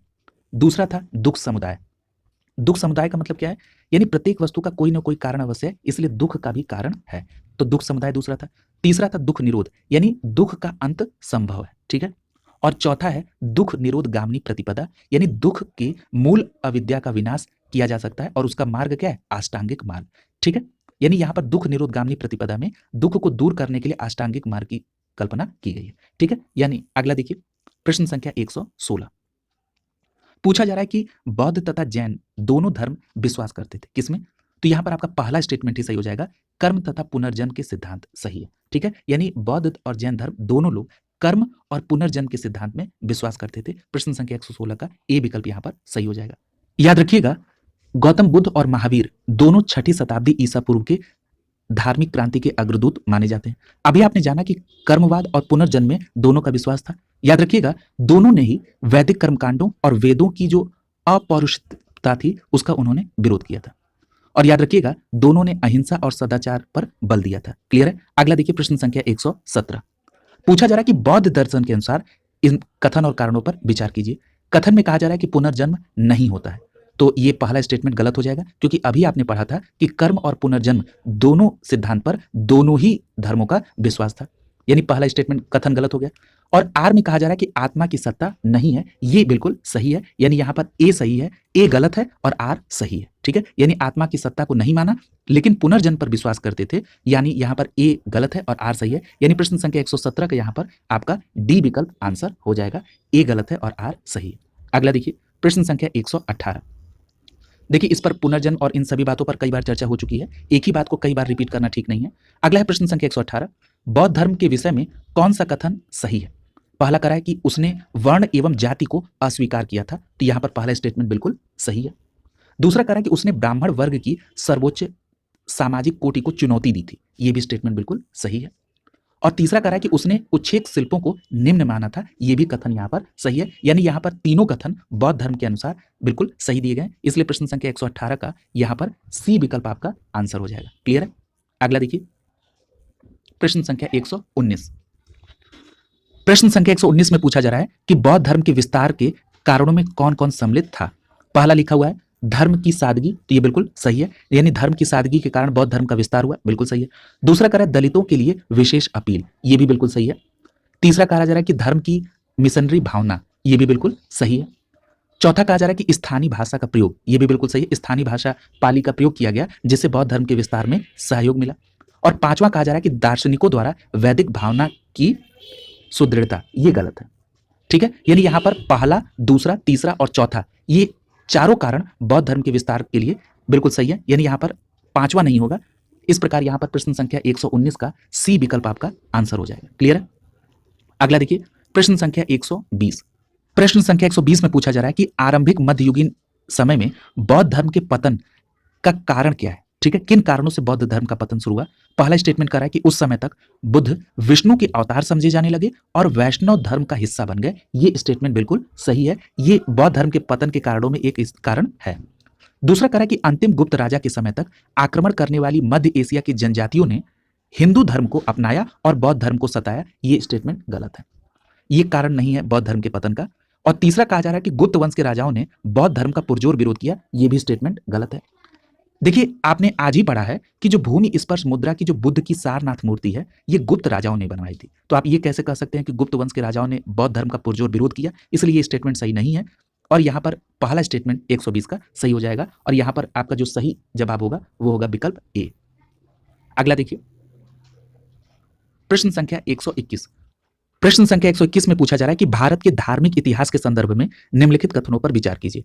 पहला कहा जा रहा है कि सौत्रांतिक और समितीय जैन धर्म के संप्रदाय थे, ये पहला स्टेटमेंट गलत है।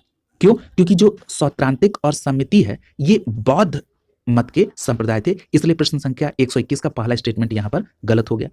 अब दूसरा स्टेटमेंट देखिए, दूसरे कथन में कहा जा रहा है कि सर्वास्थिवादियों की मान्यता थी कि जो दिग्विषय के अवयव हैं ये पूर्णतः क्षणिक नहीं है अपितु अव्यक्त रूप से सदैव विद्यमान रहते हैं, ये बिल्कुल सही है, यानी यहां पर दूसरा स्टेटमेंट बिल्कुल सही है, इसलिए प्रश्न संख्या 121 का जो सही जवाब होगा वो होगा विकल्प बी, यहां पर केवल दूसरा स्टेटमेंट सही है। क्लियर है? अगला देखिए, यहां पर जरा इसको डिटेल में समझिए। अगर मैं बात करूं सौत्रांतिक और समिति की, तो ये जैन धर्म से नहीं, मैंने आपको बताया कि ये बौद्ध मत के संप्रदाय हैं। याद रखिएगा ये जो सर्वास्थिवाद है इसमें तीन शब्द हैं, एक है सर्वम, दूसरा है अस्ति और तीसरा है वाद। सर्वम का मतलब होता है सभी तत्व और अस्ति अर्थात है। इस प्रकार जो तृतीय बौद्ध संगीति हुई उसमें जिन भिक्षुओं ने सभी तत्वों का अस्तित्व सभी कालों में स्वीकार किया वे संगीत को छोड़कर कश्मीर चले गए और क्या कहलाए? वो कहलाए सर्वास्थिवादी। ठीक है, यानी जो कश्मीर चले गए, ठीक है, यानी तृतीय बौद्ध संगीत जब हुई तो उसमें जिन भिक्षुओं ने सभी तत्वों के अस्तित्व सभी कालों में स्वीकार किया वे इस संगीत को छोड़कर कश्मीर चले गए और क्या कहलाए? सर्वास्थिवादी। और एक बात याद रखिएगा कि कनिष्क के काल में जो चौथी बौद्ध संगीति हुई थी वो इन्हीं सर्वास्थिवादियों के द्वारा आयोजित की गई थी। अब इनका प्रभाव लगभग पूरे देश में फैल गया। ठीक है, तो याद रखेंगे। अगला है प्रश्न संख्या 122। पूछा जा रहा है कि निम्नांकित कथनों पर विचार करें और चैत्य तथा विहार में क्या अंतर है इसको चुनें। यानी पूछा जा रहा है कि किस स्टेटमेंट में चैत्य और विहार के अंतर को स्पष्ट किया जा रहा है। तो यहां पर दूसरा स्टेटमेंट देखिए, चैत्य पूजा स्थल है और जबकि विहार जो है ये निवास स्थल है, ये स्टेटमेंट बिल्कुल सही है, इसलिए प्रश्न संख्या 122 का बी विकल्प यहां पर सही हो जाएगा। क्लियर है? अब जरा समझिए कि इसका क्या मतलब है। ये जो चैत्य है ना, इसका शाब्दिक अर्थ होता है चिता संबंधी, यानी शवदाह के पश्चात बचे हुए अवशेषों को भूमि में गाड़कर उसके ऊपर समाधि बनाई गई और उन्हें प्रारंभ में चैत्य या स्तूप कहा गया। और याद रखिएगा, इन समाधियों में महापुरुषों के धातु अवशेष सुरक्षित थे और चैत्य उपासना के केंद्र बन गए बाद। ठीक है, अब यहां पर क्या होने लगी? उपासना होने लगी। इसलिए जो चैत्य या स्तूप है ये किससे संबंधित है? ये संबंधित है पूजा स्थल से। क्लियर है? और अगर बात की जाए विहार की, तो इन चैत्य ग्रहों के समीप भिक्षुओं के रहने के लिए जो आवास बनाए गए उनको कहा गया विहार। क्लियर है? अब आपको बिल्कुल चैत्य और विहार में अंतर स्पष्ट हो गया होगा कि क्या कारण था कि चैत्य को पूजा स्थल कहा गया और विहार क्यों बने। क्लियर है? अगला है प्रश्न संख्या 123।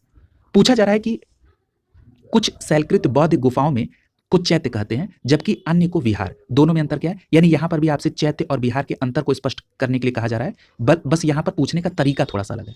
तो यहां पहला कहा जा रहा है कि विहार पूजा स्थल है, ये पहले ही गलत हो गया, इसलिए यहां पर ये स्टेटमेंट आपका आंसर नहीं होगा। अगला देखिए, अगले स्टेटमेंट में कहा जा रहा है कि जो चैत्य है ये पूजा स्थल था जबकि विहार बौद्ध भिक्षुओं का निवास स्थान। ये बिल्कुल सही है। अभी इस पर चर्चा हुई है कि जो चैत्य था ये क्या था? पूजा स्थल, और जो विहार था ये बौद्ध भिक्षुओं के लिए वहां पर निवास स्थान बनाया गया था। इस प्रकार यहां पर बी विकल्प आपका बिल्कुल सही हो जाएगा। क्लियर है? अगला देखिए प्रश्न संख्या 124। पूछा जा रहा है कि सुल्तानी युग में बौद्धों की कौन सी शाखा सबसे प्रभावशाली थी? तो याद रखिएगा कि मध्यकाल में यानी सुल्तानी युग में बौद्धों की जो वज्रयान शाखा थी वो सबसे ज्यादा प्रभावशाली थी, इसलिए प्रश्न संख्या 124 का सी विकल्प यहां पर आपका आंसर हो जाएगा। याद रखिएगा, मध्यकाल में बौद्धों की वज्रयान शाखा सबसे प्रभावशाली थी, जिसको प्रश्न में पूछा गया था सुल्तानी युग में। ठीक है, ये जो वज्रयान शाखा है ये सबसे अधिक इसका विकास 8वीं शताब्दी में हुआ और इसके सिद्धांत जो हैं वो मंजूश्री, मूलकल्प और गुह्य समाज नामक ग्रंथों में उल्लेखित हैं। ठीक है, तो याद रखिएगा मंजूश्री, मूलकल्प और गुह्य समाज जो ग्रंथ है इसका संबंध किससे है? वज्रयान शाखा से। ठीक है, इस प्रकार यहां पर बौद्ध धर्म से संबंधित जितने भी संभावित प्रश्न थे उनको भी इंक्लूड कराते हुए प्रीवियस ईयर के प्रश्नों को यहां पर कंप्लीट करा दिया गया, यानी प्रश्नों के माध्यम से बौद्ध धर्म को यहां पर पूरा कंप्लीट करा दिया गया। अगली क्लास में जैन धर्म से संबंधित प्रश्नों को कवर करेंगे। शुभकामनाओं के साथ आप सभी का बहुत बहुत धन्यवाद।